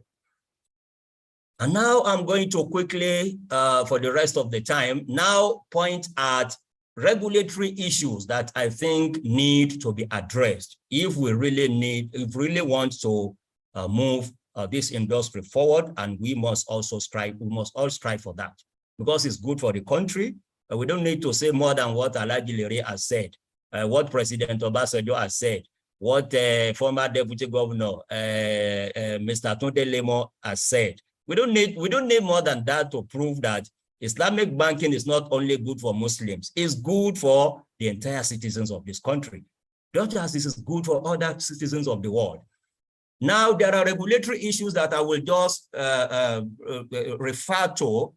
We may not have enough time to go into details. But the first one I want to raise here is that the regulator itself, represented by the Central Bank of Nigeria, is in need of human resources development and capacity building for regulators. There is a principle in law that says, nemo dat quod non habet. You don't give what you don't have. Nobody can give what he doesn't have. It's very clear. With due respect, as an insider to a certain extent, being an advisor and consultant to central bank and other regulatory bodies of Islamic banking and finance in the country, I think I have that privileged information that what we have today, we do not have yet sufficient human resources that can man the industry at the regulatory level. You know, it's not only that what you don't have, you can't give, but you must even be a step ahead of the operators. Operators should not be more knowledgeable than regulators. If you want to have effective and efficient regulation, you actually need to be a step ahead of them. The reality today is that operators in most cases are more knowledgeable than regulators. And that will tell you the deficiency that we can have in such a regulatory environment. So I'm calling on the central bank as the regulator to scale up. I know it's doing a lot in this direction, but it needs to be scaled up by developing more human resources and building more capacity for its staff, particularly in this department that I've highlighted: the Banking Supervision Department, Financial Policy and Regulation Department, And of course, the phrase secretariat, which is also housed in the FPRD. And in so doing, Central Bank has the full backing of the law to do this. Let me read unto you what we have in section 10 sub 2 of the Interpretation Act in Nigeria. It says, an enactment that which confers power to do any act shall be construed as also conferring all such other powers as are reasonably necessary to enable that act to be done or are incidental to the doing of it. What we are saying is this: to have regulators that will be a step or steps ahead the operators is actually necessary to enable the regulation of Islamic banking industry, which the CBN is empowered to do by law. And let me also clear any doubt. This is not in any way calling for special job opportunities for Muslims. It's not true. At the central bank today, we have people who are non-Muslims and are part of the machinery, that are part of the team managing, supervising, and regulating Islamic banking industry. If you have the knowledge, the door is open for you. In fact, I largely will bear witness to this. For the whole period that I've served so far as advisor and consultant to Central Bank of Nigeria, I've never had a Muslim to head the phrase secretariat. All the past and present head of phrase secretariat, which I belong to as a member, they are all non-Muslim. They have all been non-Muslims. So we should do what is good for the country, and we shouldn't allow feelings to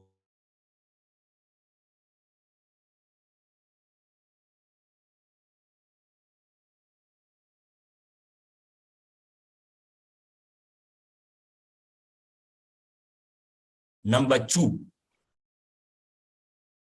I hope the time will permit me. I have about 6 or 7 of them.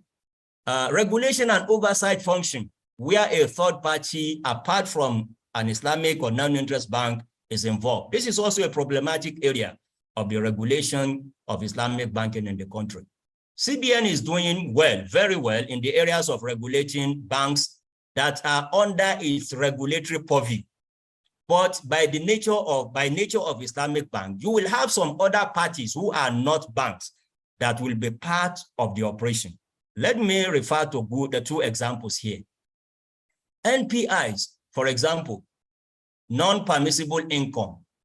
A bank, an Islamic bank, may have, not by way of choice, but by way of accident, or by whatever reason. Something may come into it as a non-permissible that will be declared as being non-permissible.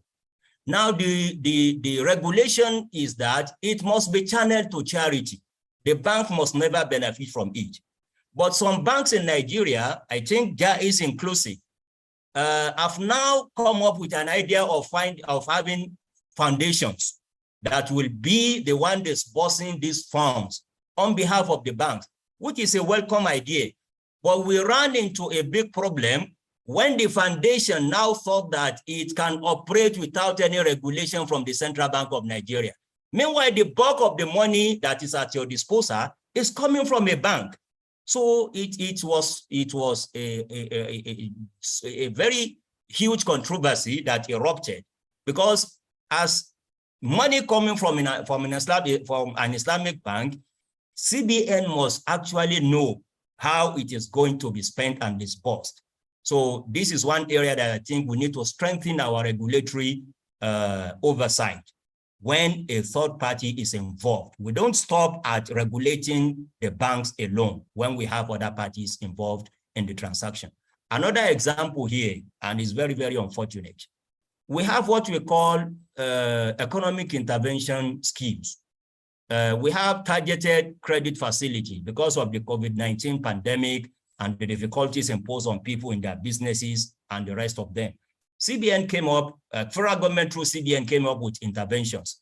But again, as an Islamic bank, the way Islamic banking operates is that you cannot just give people money and exchange them to and expect them to pay back and have a return to it. there must be an asset bought and sold. So there was a need to involve some vendors, some businessmen and women, and they are actually making mockery of the whole thing. What is playing out today is that when a beneficiary comes to most of the vendors, and I have my evidence for saying so, they will just arrange with them that instead of you buying and going to sell or whatever, we don't have all this product. CBN has approved 500,000 for you. Why not you taking 450 and let's retain 50,000 naira? Meanwhile, at the end of the day, you will have to repay the whole 500,000. This is a riba-based transaction. It's no more Sharia compliant. This is not coming from the banks, I must confess, but it's coming from third parties that are not any other regulatory purview of the central bank, the owner of the fund. We need to do something in that respect. The next one has to do with taxation of Islamic banking product. The tax authorities must work in a way, in synergy with central bank and other regulators in a manner that will not strangulate the industry, that will help the industry to thrive and develop. Now, for example, we have received complaints from some of the operators, some of the non-interest banks in Nigeria, that when you ask us to isolate MPI, remember I told you, MPI is not an income for the bank, non-permissible income. It's not an income for the bank. But what is happening is that the tax authorities will insist on taxing MPI before disbursing it to charity. It doesn't help. The bank is not benefiting in any way from MPI, and yet you want to impose tax on it for holding such an amount of money that is primarily meant for charitable causes. Another area of this that I will advise that regulators should work in synergy to find a solution to is what takes place sometimes in form of double taxation of Islamic banking product. Again, we have to look at the peculiarities, the specificities of this banking order. A Murabaha product, for example, yes, the bank will own temporarily, but it is not owning for the sake of just owning to become an asset of the bank. It will instantly transfer same to the customer. Now, when you tax the product, when the bank buys from the vendor, and again, you also tax by the time the bank is transferring ownership to the customer, it amounts to double taxation. And in any economy, double taxation is not helpful for the growth of any economy. So we want to draw the attention even of the tax authorities and to work in synergy with other regulators. So your time is almost finished, but kindly round up in 2 minutes, please. It's almost getting to an end. Okay, I told you about 7 or thereabout. I think this is the 5th one. NDIC and NIB deposit insurance. The deposit insurance scheme in Nigeria, the law up till today is that any deposit in any Nigerian bank, be it conventional or non-interest, is covered by NDIC insurance. But we have to take cognizance again of the specificities of this banking order. When you have a current account deposit, yes, you can guarantee that, you can ensure that, but it is totally non-Sharia compliant for you to guarantee savings account that is operated on the basis of Mudaraba. Mudaraba is an investment account, and you don't guarantee neither the capital nor the return in any investment, except in cases of negligence or other practices that are not allowed on the part of the operators. But generally, what is taking place today is that it's like a general rule that any deposit in any Nigerian bank must actually be covered under NDIC insurance. That also needs to be looked into. Another area is sometimes circulars will emanate from Central Bank of Nigeria as a regulator of all banks, irrespective of your nature, irrespective of the transactions, whether you are conventional or non-interest banking. But again, taking cognizance of the peculiarity, specificities of this banking system. We received a complaint sometimes ago that the same intervention scheme that I mentioned a short while ago, CBN thought it wise, and it was a very good decision, that because of the COVID-19 pandemic, there was a regulatory forbearance that reduced the rate of return payable on any facility. Then immediately after the COVID-19 pandemic, a circular came to all banks to restore back the original rate of return before COVID-19 pandemic. Meanwhile, some of the non-interest banks in Nigeria have actually given out those facilities under a Murabaha arrangement. In a Murabaha arrangement, price must never change. Rate must never change. It's a sale product. Once you have sold your asset, the sale price remains the same from the beginning to the end. You don't have that liberty of changing prices or changing rate of return in any Murabaha product. Last but not the least, this is the penultimate one. Sharia compliance and Sharia audits in our non-interest or Islamic banks. It is not a good practice to have the two under one umbrella, under one head of a unit or a department, because they have to work as a check. One has to work as a check for the other.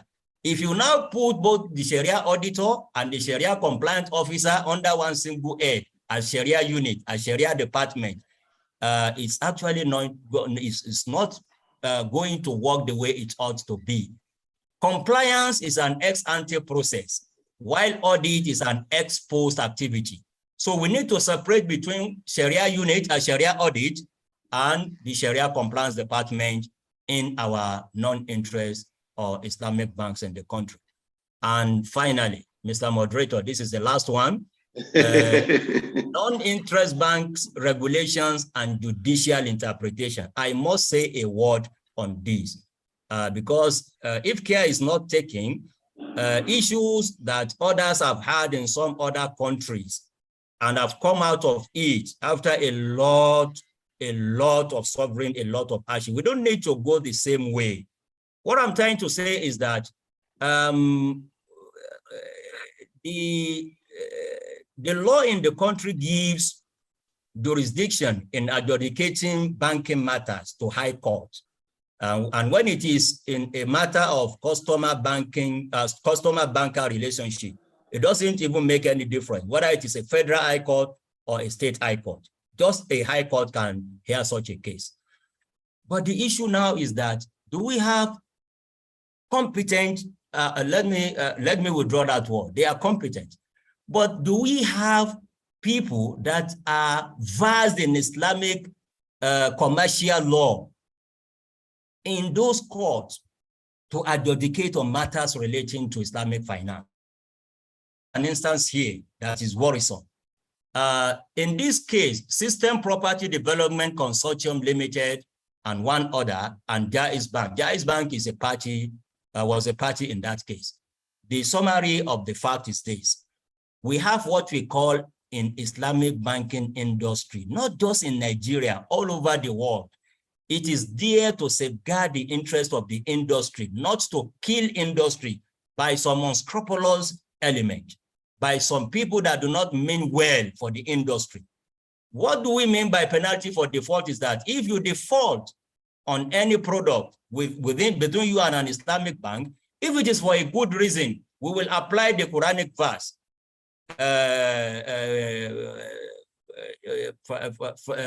The Quran says, if anybody is in the difficulty of paying, then give them some respite. But what of whoever is deliberately defaulting or delaying the payment of what is due to an Islamic bank? And that is why scholars all over the world have come up with this innovative solution, that we can have a penalty that will be imposed on the defaulter that is defaulting not on account of not having money to pay, but deliberately doing that to harm an Islamic bank. But at the same time, it becomes a non-permissible income that such a bank will never benefit from. But in this case, the judge did not see it that way. He equated the penalty for default to a loan to an interest being charged on a loan facility, which is not allowed for an Islamic bank to do. We agree on that.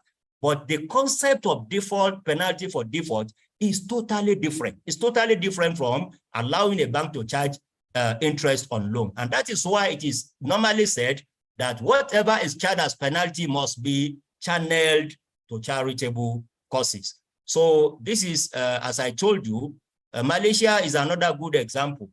They had these issues at the beginning of the development of Islamic banking industry.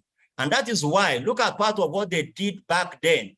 They introduced a section into their central bank law. The Central Bank of Malaysia Act 2009, section 56(1) says, wherein any proceedings relating to Islamic financial business before any court or arbitrator, any question arises concerning a Sharia matter, the court or the arbitrator, as the case may be, shall take into consideration any published rulings of the Sharia Advisory Council. That is the equivalent of phrase in Nigeria. For such questions, Sharia Advisory Council for its ruling. This is a good practice. But if we cannot do that in Nigeria, the way out, the way forward in Nigeria, we can simply expand the jurisdiction of Sharia Court of Appeal to become a court of first instance in Islamic banking matters. We have Sharia lawyers, Sharia judges who have the requisite knowledge and expertise in this particular area. We can simply have an expansion of their jurisdiction, but that will require, I know, a constitutional amendment. And that is why I'm suggesting, in the absence of that one being done, CBN as a regulator can simply constitute a special tribunal. And this will not be the first time it will happen in this country. We have precedent in the Investment and Security Tribunal that is being used for capital market related matters. We have Tax Appeal Tribunal for tax related dispute arising from operations of various tax laws. So these are good precedents that the CBN as a regulator can also follow in managing this very, very delicate matter that we shouldn't allow to degenerate into a bigger crisis for the industry. And with this, once again, I thank you for your attention, and I thank the organizers, the Jaiz Bank PLC, for putting up this important program, and I wish you more and more successes in the years to come. Wassalamu alaikum wa rahmatullahi wa barakatuh. Wa alaikum assalam wa rahmatullahi wa barakatuh. Thank you, Prof, very much for this wonderful and resourceful presentation. Indeed, we have all learned from the vast of your knowledge. May Allah subhanahu wa ta'ala reward you in abundance and increase you in wealth and health. Indeed, Prof has highlighted so many important issues ranging from the regulatory basis or legal basis for the non-interest finance in the country, right from the BOFIT of 1991, moving to BOFIA of 2020, which clearly highlighted some basic or specific components regarding to Islamic or non-interest finance in the country. And Prof has called upon all and sundry to push and work towards realization of a substantive or primary legislation, which will replace the subsidiary legislation that we have in the country, which we are going to copy from the countries that are advanced in Islamic finance, Malaysia and Indonesia, to mention some of these countries. And finally, Prof has also called on the need for establishing a very strong litigation system or arbitration, which will take care of all cases to avert or to avoid any issue that will lead into problem in the future. Thank you very much, Prof. May Allah subhanahu wa ta'ala reward you in abundance. Now we're going to take some of the questions, if any. I can see so many questions, but there seems to be not much related to the presentation. Some are directly to the management of the bank. Okay, there is one at Professor Alaro. Are there efforts by Islamic banking sector in Nigeria towards involving the management of pension and NHI scheme for those citizens that are interested in non-interest transactions? Jazakallahu bi khairan. I think this is very important question. Prof may kindly wish to chip in regarding the pension. I believe maybe the person asking me is not aware of the point 6 that was introduced since last year by the PENCOM. So Prof, kindly shed more light on this, the NHIS and the pension. Thank you. Thank you very much. It's a very good question, and a question that will be agitating the minds of many. It's a good development that has been happening in the industry. You know, this is what we have been calling for since the beginning. Islamic finance is like a value chain activity. You have banking, it must go with other value chain components. That is why when you are developing your banking, you must look at ways of developing your insurance, developing your capital market, and now developing your pension scheme and even mortgage system as represented by NHIS. So the good news I have for you is that this has already taken place.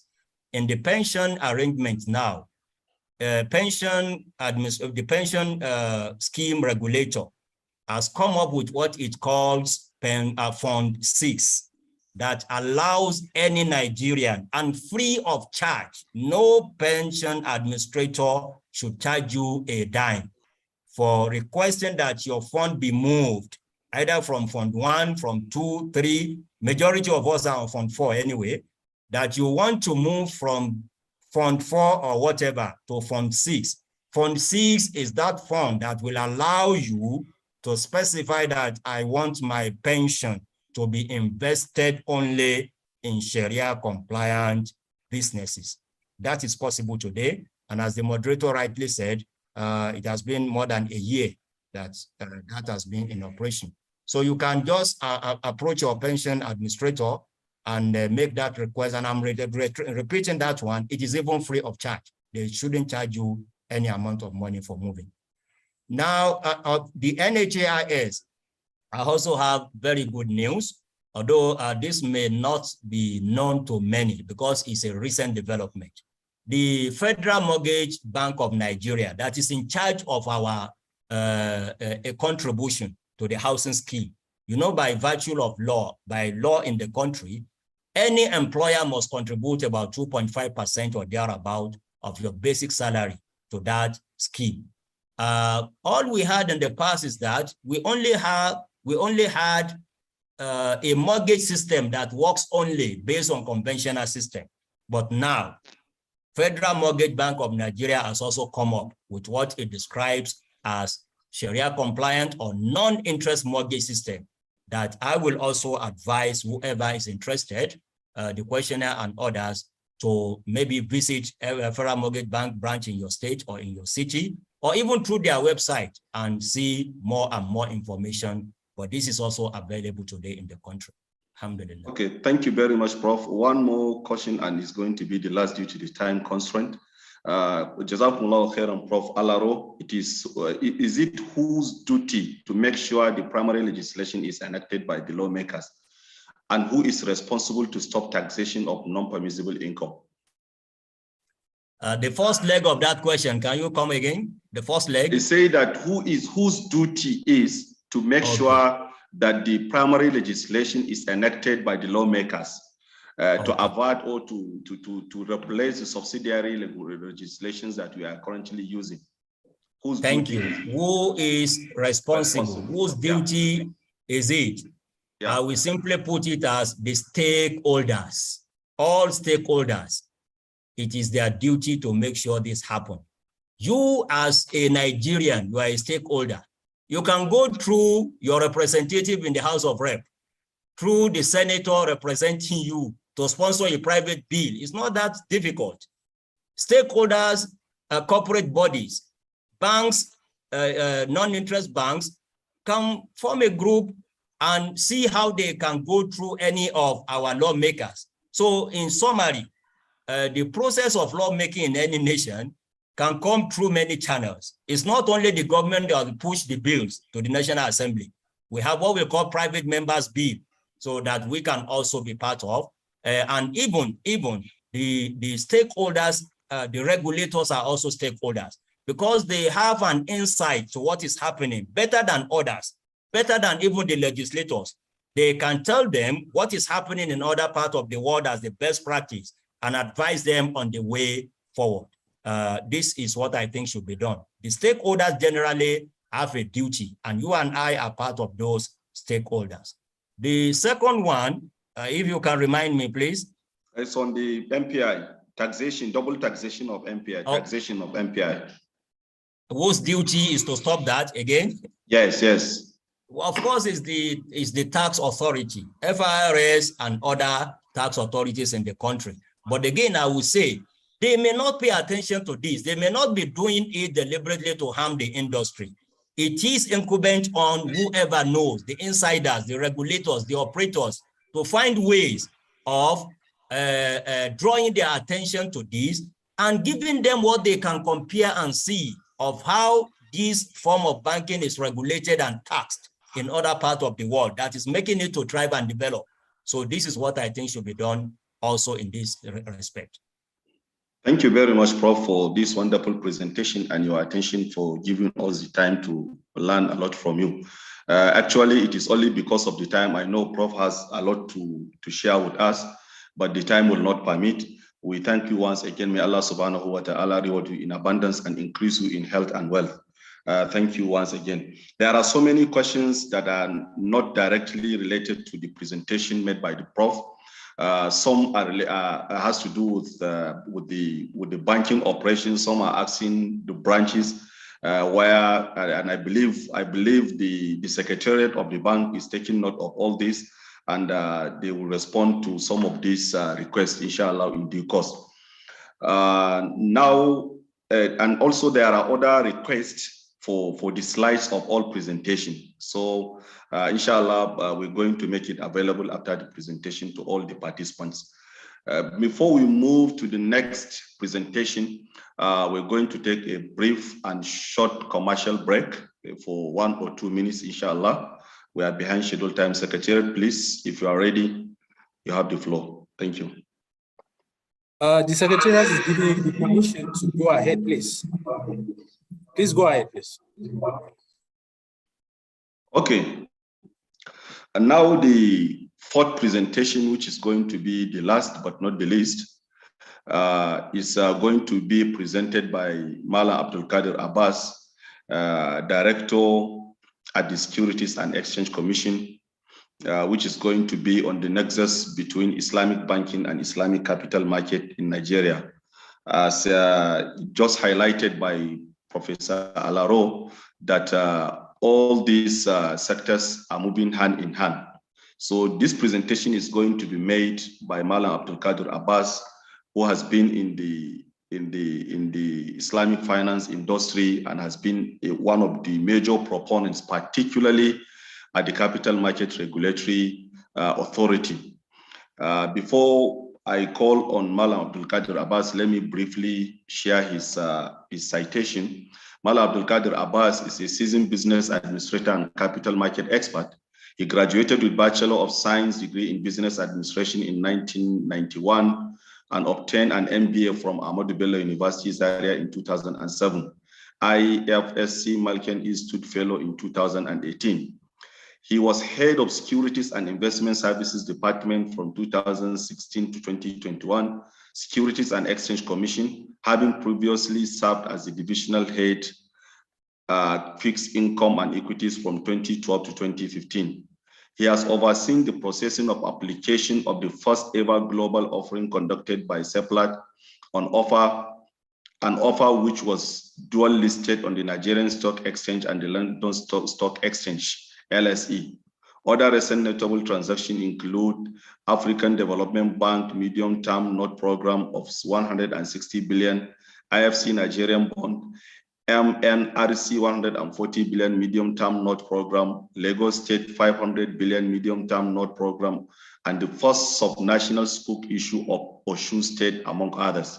He is currently a director in charge of registration, exchanges, market infrastructure and innovation department at the Securities and Exchange Commission.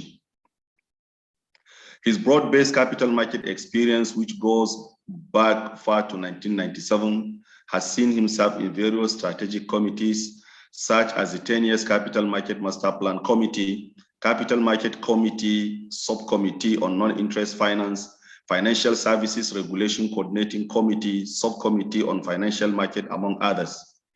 He has attended various executive education programs on strategic topics, such as International Housing Finance and Securitization course, Wharton Business School, University of Pennsylvania, Structured Finance Training Capital Market Program, IFC, Institute, University of USA, Securitization, Vinod Kotari, India, Fixed Income Securities, New York Institute of Finance, Leadership and Management, Lagos Business School, to mention but a few.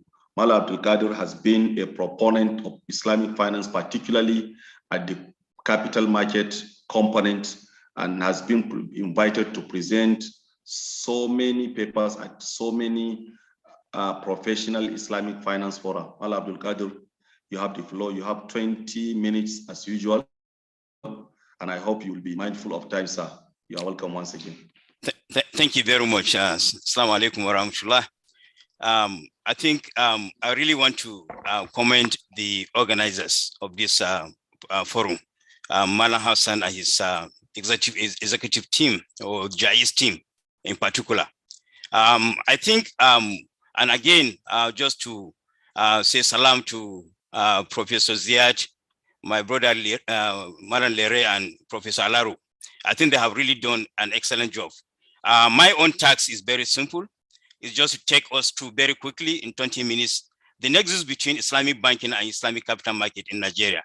And I really, as I said, I want to really facilitate with Jaiz Bank for celebrating this 10-year anniversary.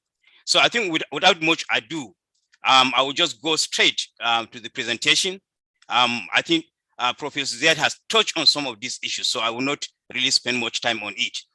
If you look at talking about the statistics, and based on the report of the Islamic Financial Services Board, what is the current trend? This is the report as at 2020, and we have the industry, the growth of the industry by 11.4% in 2019, and then you can see the kind of traction in terms of positive trajectory of Islamic, finance generally. And when we talk about Islamic finance generally, I think we're talking about basically three segments, or divided into three segments. You talk about the Islamic banking, which I think a lot of discussion has been taken place. Amara Lere, Professor Alaro has touched on a lot of issues. Professor Ziad touched generally about the entire landscape as well.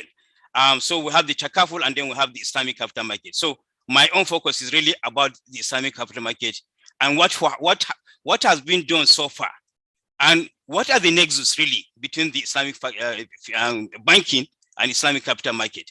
And I think I really want to commend some of my, I can say the people that I can say principal actors.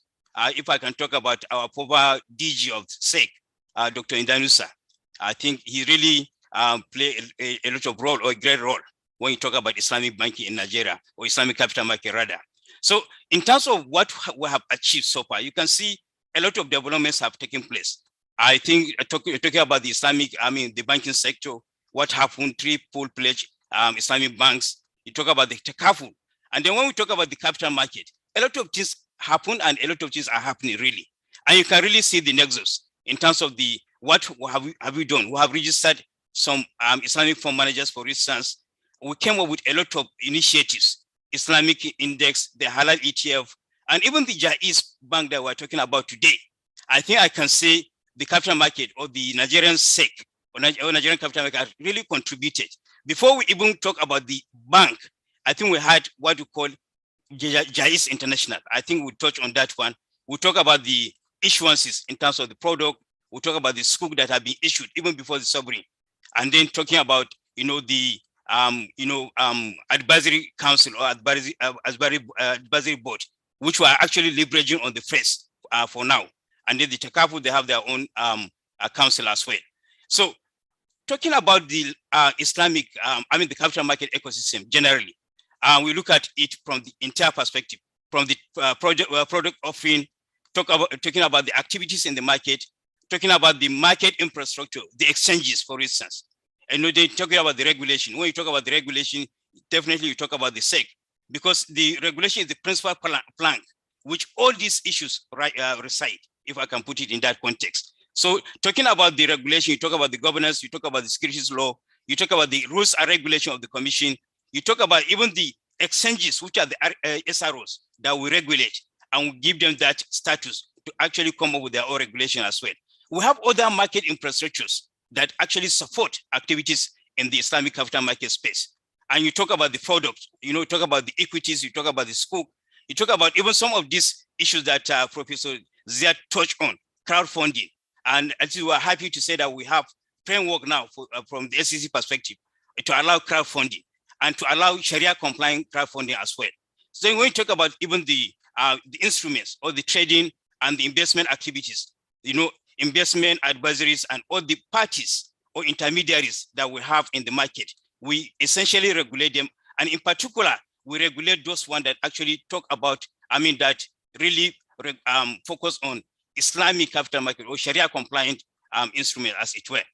Now, in terms of the capital market, as I think I don't want to bore us much about what is Islamic capital market, are all those transaction, operation, and activities that are carried out that are consistent or in line with Sharia principle. That is really the bottom line. And I think we have clearly defined it in our regulation. And we talk about the scope, the requirement, and all the prohibited activities in that sense. So what are these nexus that we're talking about? Now, when you talk about Islamic banking, for instance, now the banks need capital market. Islamic bank need capital market. As I said earlier, the Jaiz or the Taj Bank and the Lotus Bank, they really need the market to be able to even start their own operation. How do we even? What do you mean by that? The banking normally come up, before the capital market, but they need to get complementary services from the capital market for the bank to be able to really thrive, for them to be competitive, for them to be sustainable. And even the takaful companies as well. You talk about all the takaful, companies, our insurance compliant entities. When they mobilize these funds, why are they going to channel these funds? When the banks mobilize these funds, why are they going to channel it? They need to get an outlet or products that are appealing Sharia-wise, and capital market is really the destination. Even the paid-based consumers and all those ones that I was talking about excluded from the financial sectors because of ethical consideration. This is the way to go. This is the way to address it, and that is why the capital market is really the way. It's like that is the destination for all these kind of activities to reside. Start from the banking, it will land in capital market. Start from the takaful, it will land to even the Fed base and even other demands that you can see from the market. You can be able to really leverage alternative funding, for instance. You can be able to get it from the capital market, and that is really the nexus. Because if without the capital market, nothing can really thrive. In terms of getting that kind of support or facilitation when you now talk about the banks or Islamic banking generally. Now, you can see even our own story, how we started. And this is really about the Jaiz and the other, what are the contribution of capital market to the Islamic banking in Nigeria? In 2004, capital market actually facilitated the formation of Jaiz Bank, as I said, because it used to be Jaiz PLC or Jaiz International PLC. So they now came to the market and they did what we call an initial public offering. As at that time, we didn't even have the rule to allow a company that doesn't have a track record to come and tap from the market. So we had to now, make an amendment to an existing regulation to allow this to happen. And that is the point that I was making earlier, that even the banking started actually, Jaiz Bank actually started from the capital market. And the success of that offer really give the Jaiz International the desired impetus to even approach CBN for banking license. And subsequent to that, a lot of offers took place, private placements, and they were very much well received, oversubscribed. And you can see it cut across various categories of investors. And that was even the time when there was a lot of issues about, okay, Islamic banking is, but even before then, and I think I'll touch on that very briefly, what we have done as SEC. So we make our rules, we make the existing rules, we make some amendment to existing rule to allow this kind of transaction. Even of recent, a Taj Bank, approaches the market or approaches the SEC to issue a scoop, and it was recently approved. So far we have about, 4 corporate scoop worth about 60 billion. And this is to show you that there is really a nexus between the capital market and the banking. There's no way you can be able to have, a kind of a market that you can say is an investment destination if the two didn't really have a handshake. And that is really the handshake that we had in this respect. And then this is how it started. We joined an ISCO. ISCO is an international organization of securities regulators worldwide. So the SEC joined in 2004. It joined a committee that is called Islamic Capital Market Committee, formed by ISCO. That is really what gives us the impetus to even start to regulate this sector of the market. And then in 2008, we had Islamic Mutual Fund. And 2010, something very strange happened. We came up with a rule that we call Islamic Fund Management. That was before even the central bank came up with the license of the or their own regulation. And in 2012, Nigerian Stock Exchange launches what you call Lotus Islamic Index as at that time. So these are really good traction. And then 2013, that was when we even had the first national scoop, sovereign scoop issued by Ocean State. As at that time, again, we didn't have the sovereign. Sovereign scoop was not in existence. But we have to now come up with a regulation in 2013 to allow this kind of transaction to happen. Again, who are the investors? The banks and the mutual fund, Sharia compliant mutual fund that mobilizes money, are the one that actually invested among other investors. And in 2014, we had the Lotus Halal Fund and the ETFs as well. In 2015, just to now trace the nexus again, we recognize that there is need at the SEC to come up with a 10-year master plan. Part of a segment of that master plan, we're saying that 25% of our projection by 2025 should come from, non-interest capital market segment. And that is why we need to encourage the banks, we need to encourage other Sharia compliant mutual funds to come in on board so that we can be able to achieve this target, very laudable target to build a strong regulation. So we started with all these key objectives or critical objectives, strategic objective. And we're able to say we have really achieved a good milestone in terms of initiative that we have implemented. These are quite a number of initiatives. We come up with a kind of collaborative initiative between Central Bank, the SEC, the PENCOM, in particular, to be able, and even the tax authorities that I think Professor touched about. We have that harmonization, and this is really what we're able to achieve, in this, record time. And in terms of the prime recommendation, you can see that we're able to really, collaborate even before with PENCOM to be able to come up with all this with their own guidelines, and even the issue around liquidity status, of non-interest capital market instruments. We have approached CBN on that, and we're still having a discussion with Central Bank and DMO around that issue. Then we issue a lot of, guidelines on Sharia governance, and just to provide a kind of level playing field, and then issue around tax that I think Professor touched on, just to provide clarity. And we facilitate creation of commodities. Now we have about 5 commodity exchanges. Most of them are looking into, issuing Sharia compliant instrument along that. And I think that's why we want to encourage the likes of Jaiz Bank, Taj Bank we are challenging them to come up with a kind of product that will be appealing to this kind of exchanges, Sharia wise. And then partnering on investor education, the issuances, even by the sovereign scoop, we actually collaborated with DMO before they even came up with the first one that they issued. We have been on that issue because we wanted the sovereign to actually come initially before the subnational and corporate, so that it can serve as the yield curve, and it can create the yield curve and the benchmark, so that other corporate can actually drive on that. But unfortunately, the subnational came up before the sovereign. But we are really happy to have sovereign coming up, and they should be encouraged to have a kind of calendar of issuances, so that we can develop the yield curve and the benchmark that we wanted. I think on the listing, I think it is really quite, all the exchanges have listing rules which we have approved for leasing of this kind of instrument. 2016, 2017, I think we can see a kind of traction in terms of what we have done, even on the REITs, that we have even approved Islamic REITs, in our own, in our own space, just to encourage a lot of issuances in this field. So in terms of opportunities, I think there are a lot of great opportunities. I don't want to really bore us. I think most of us will know the opportunities. We know that really we're just like scratching the surface. We need to have the right environment. We need to really see how we can encourage a lot of innovation in Islamic finance, in Islamic capital market, Islamic banking, Islamic takaful. And then in conclusion, what do we need to do? We should continue, embrace and develop, continue to collaborate with all stakeholders to foster partnership in terms of capacity building. This is all across the market stakeholders.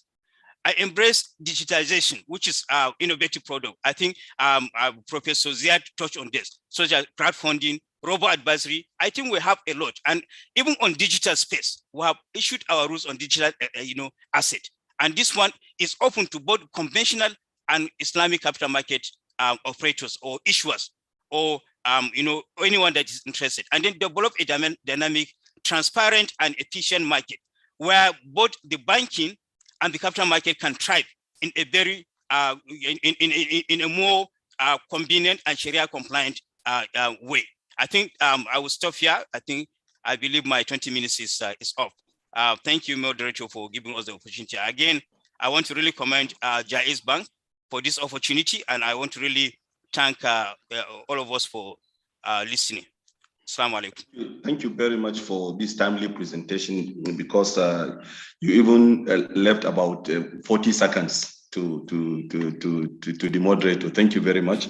And we are running out of time. And I think we're going to take some of the questions.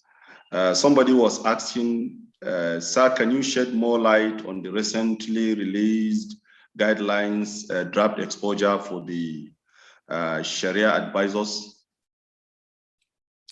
Thank you. Yes. I think I was rushing because I don't want to bore us. That's why I say we're doing a lot more. So it's still part of what we have been doing to really deepen further the non-interest segment of the market. That rule is exposed for market comment, and this is how we actually normally come up with our rules. And that rule essentially is to register anybody that has the qualification to now practice or to now be given certification on any of the capital market products, Sharia certification. And our rule has provided that, let's say if you issue a school, the rule provided that that school should be recertified, through every year, throughout the tenure of that school. And what we have seen in the market, we have seen a lot of people coming to say they want to just partake in a transaction as Sharia advisors.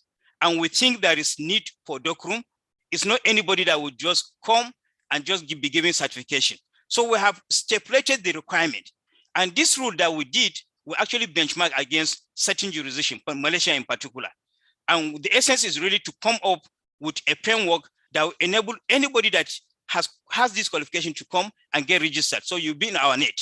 So if there's anything that you do, which is contrary, we can deregister you and you will not be allowed to partake in any transaction. So the whole idea is the rule has made provision for individual Sharia advisors to come and get registration, so that registration will now give you the license to operate in the capital market space in Nigeria and to be given fatwa Sharia-wise, and it will now be subject to what we will now send to press for press to now review and then say, yes, this instrument is fine. So that is how we frame the rules. So it has been exposed for 2 weeks, and we're seeking for comment from the market.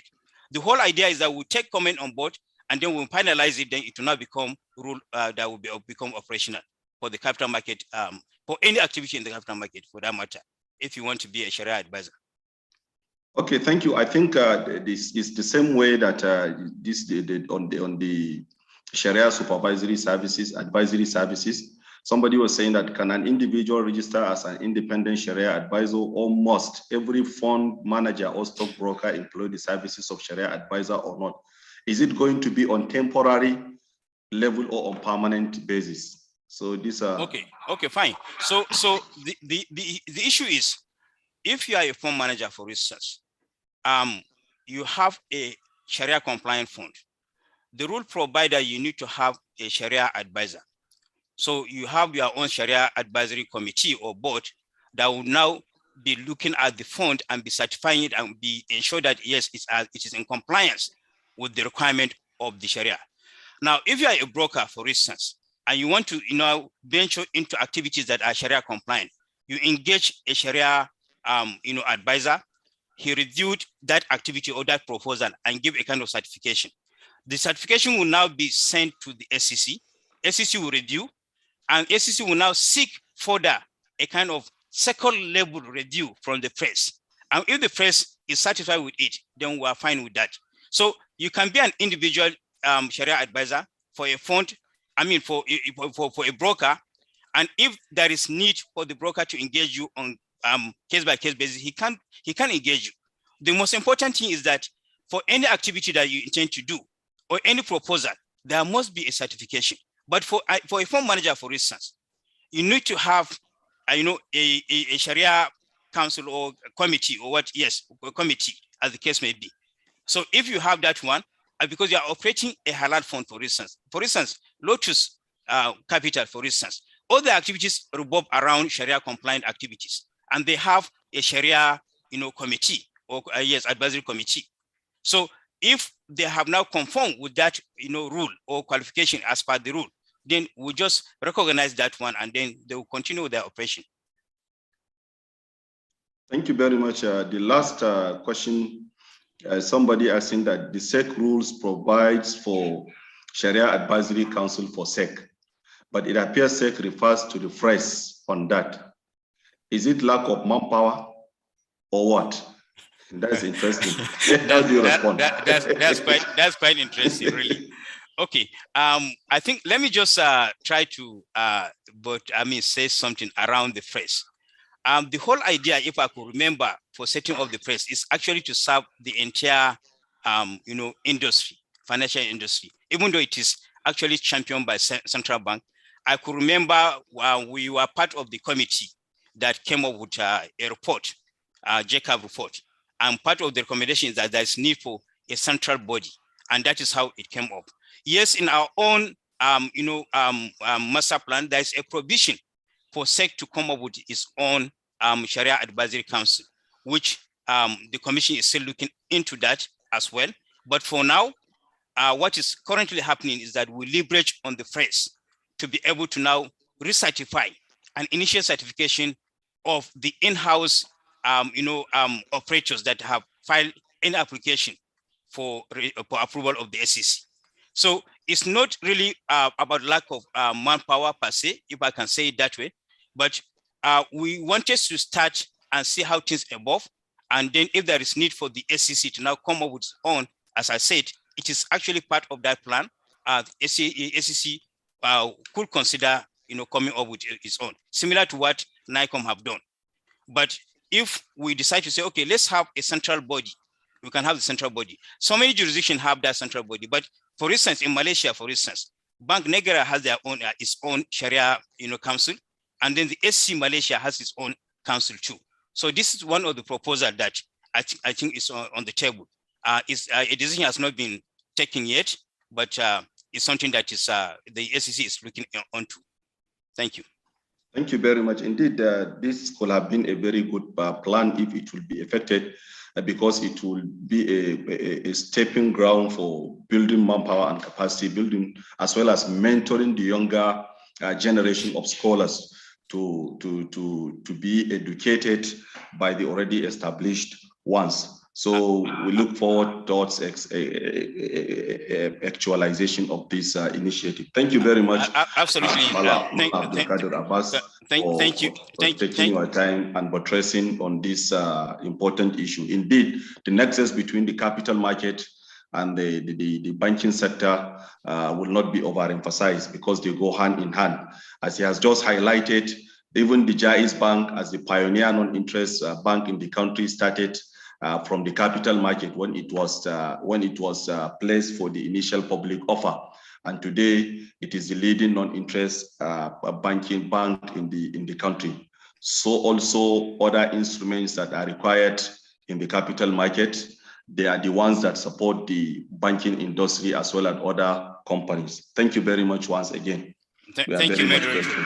Thank you. Just if you can just allow me to just say just one issue with respect to this. The SEC is even currently planning to have a session on Sharia, training on Sharia scholars. This is part of the effort that we're actually making to see that we have more scholars in the market. So we have a planned program, and I think it very soon it will be circulated on our website so that if anyone is interested can join. It's just a forum to train for about some days, and then we intend to do it in modules, module 1, module 2, module 3. That's just an additional input that I wanted to make. Thank you. Thank you very much for sharing this important information, and I believe participants will benefit from it, and we wait to see the release of the detail of the intended program. And now we're coming to an end of the program. This has been the last presentation by Malam Abdul Qadir Abbas, the Director at the Securities and Exchange Commission. Before we take the closing remark by Mala Ahmad Hassan, Executive Director Services and the Chief Financial Officer of Jaiz Bank, I would like to invite the technical team of the webinar for a short commercial break for 1 or 2 minutes, please. Thank you.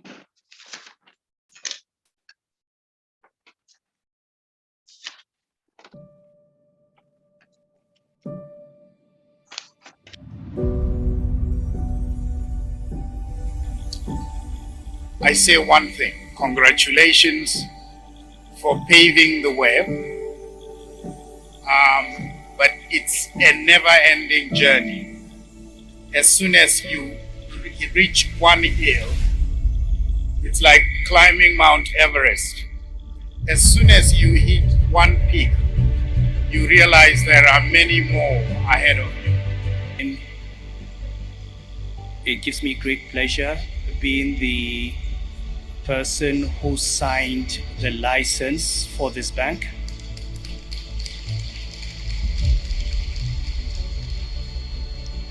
There are many stories around that, but I'm sure you all know I've completed my book on my 5 years in the central bank, and there's a whole chapter on Islamic finance and Jaiz. So all the details will be set out there.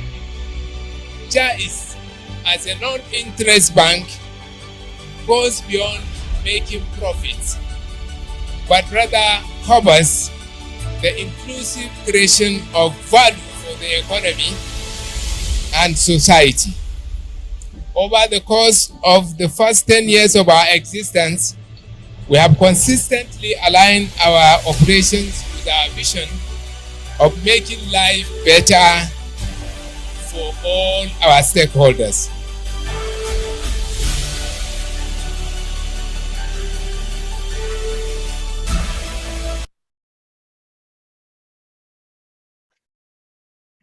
Okay, thank you very much, the technical team from the Secretariat. Now we are going to the last item on the program, which is closing remark by Malam Ahmad Hassan, Executive Director Services and the Chief Financial Officer of Jaiz Bank. Malam Ahmad, you're welcome.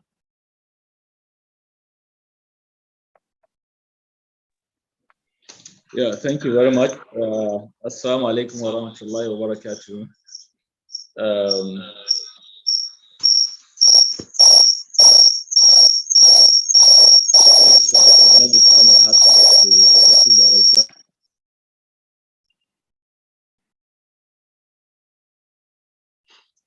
Kindly unmute yourself, sir. You are not being heard. Oh, okay. Can you hear me now? It seems there are two devices that are on. Kindly unmute or off the first one of them so that you can concentrate on one. Thank you.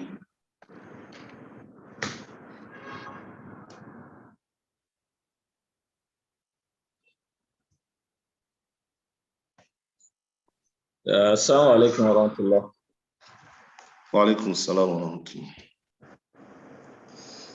Okay.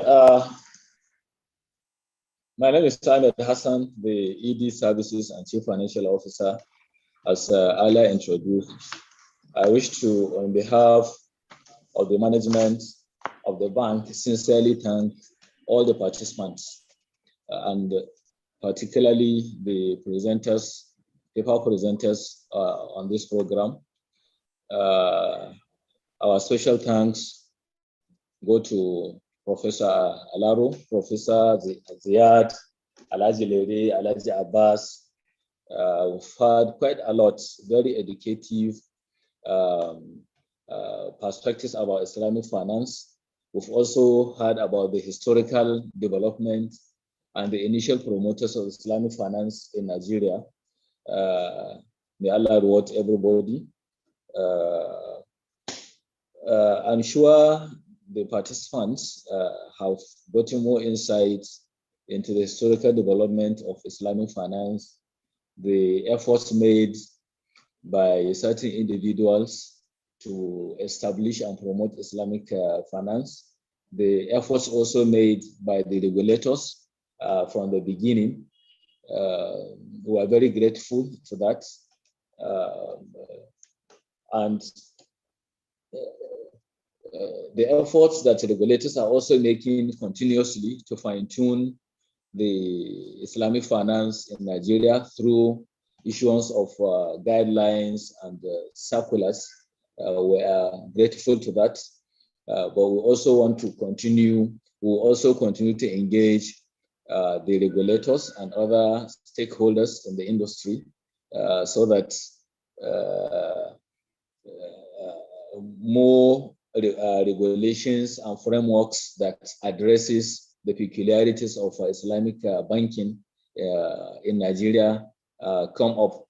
We'll continue to educate our regulators on the need to differentiate when circulars are being issued out to take our the peculiarities of Islamic banks in Nigeria. We also heard that the NSE is trying to organize a seminar, a workshop, or a training program for Islamic finance. We'll wait for the details. Inshallah, we will participate very actively in that so that we can fine-tune what we do, come up with new products that are Sharia compliant, and do so many other things that actually will promote Islamic banking in Nigeria. So on this note, I would want to thank you all for the participation, for the contributions, for the questions and answers that have been discussed.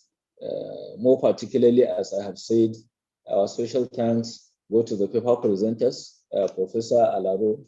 We thank you sincerely. You know, you have been a great assistance to us. Whenever we have issues, we ask for explanations. And you are always there for us. Professor Ziyad, at the initial stage when the bank was about taking off, and even when we took off, we have gotten quite useful advices from you. Alhaji Leri, I know the words we don't have words to really use here because we know the difficulties you passed through at CBN before we were able to get the license of doing Islamic banking in Nigeria. Alhaji Abbas, we thank you sincerely from the capital market point of view. So thank you, everybody. Thank on behalf of management and staff of the bank. Thank you very much.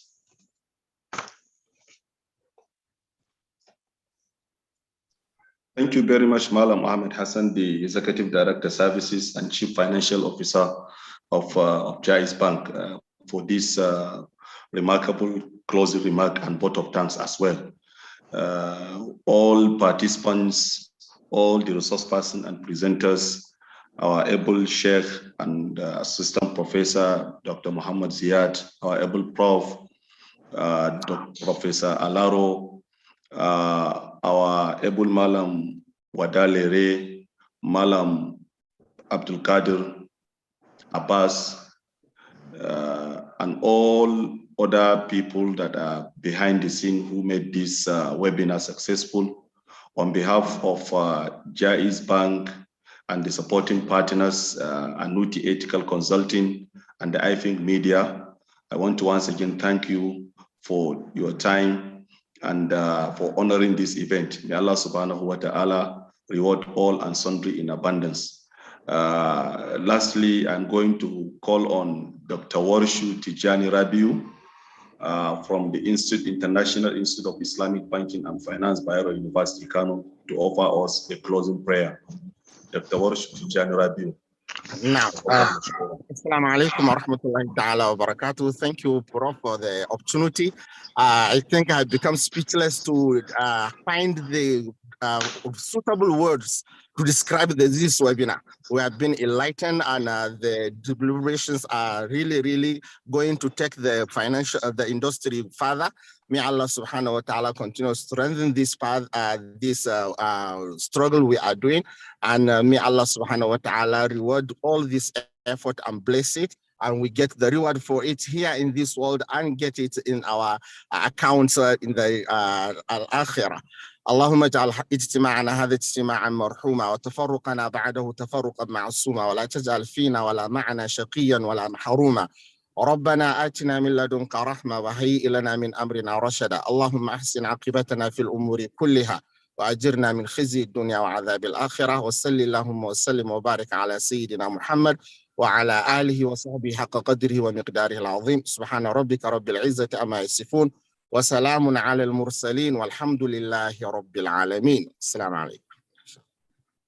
Walaikum salam wa rahmatullah. Ameen. Ya Rabbal Alameen. Thank you very much. That has been the end of this 10th year anniversary webinar organized by Jaiz Bank in collaboration with Anuti Ethical Consulting and iThink Media Limited. Thank you very much. I congratulate Jaiz Bank for once again for its 10th year anniversary. And now we're going to take another commercial break, which will be the exit point for the webinar. Thank you very much once again. Oh, wow. Okay. Entertainment and reflection as Jaiz, the first full-flag Islamic bank in Nigeria, operating under Islamic banking principles and a non-interest bank, celebrated a decade of achievements. 10 years and still counting, Jaiz Bank has remained strong and committed to the Nigerian financial industry through flexible financial policies. It gives me great pleasure being the person who signed the license for this bank.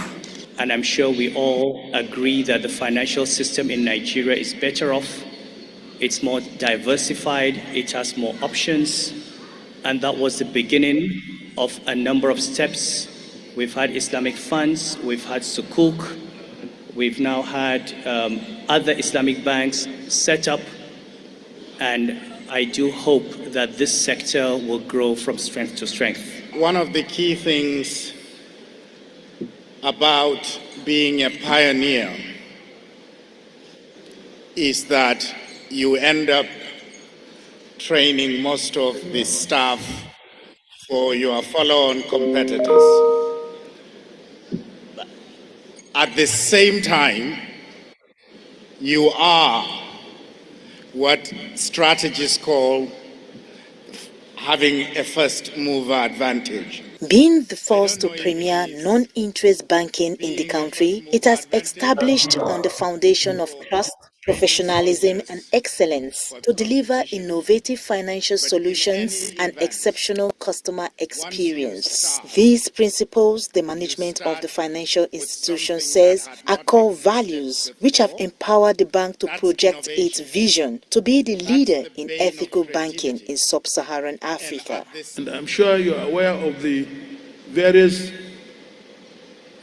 difficulties and problems that we encountered in the way. Capitalization issue, when we raised the 2.5 billion from public issue, when the holding of a bank at that time was 2 billion. The central bank came up with a decision that any bank that has to be created will have to have a capitalization of 25 billion naira. So we have to go back to the drawing board again to see how we can mitigate that particular problem. As we commemorate this decade of our existence, it is a moment to reflect on our past, but also to look ahead to the future. And as we do so, our focus is clear: to create long-term sustainable value for all stakeholders for many years to come. I'm also honored to be launching the IFS BI report, Financial Stability Report for 2022. And this report is coming at a very important time for the global economy. Amidst whining and dining, customers and staff who have contributed to the growth of the bank were honored. Will be you driven, yes you, because you are Nigeria's biggest capital, greatest asset. The bank also recently announced at its 2022 annual general meeting a 4 kobo per share dividend for the year 2022, with expectation to raise the capital of 150 billion naira through issuance of sukuk, either in full or serially. The next stage, we are now going to look at another 5 to 10 year strategy, one of which will be to see ways and means of how we can progress from a single bank, a standalone bank, to a holdco, which means the company will have, a holdco company will have, among other things, the bank and many other different types of businesses coming under the holdco arrangement. We will do much more into the areas of fintech, into the areas of takaful insurance, and many more. So we will diversify the offerings so that our customers will have what we can say complementary service, financial services. Jaiz Bank was incorporated as a public limited liability company in 2003 and obtained a regional banking license to operate as a non-interest bank in 2011 to deliver innovative financial solutions and exceptional customer experience.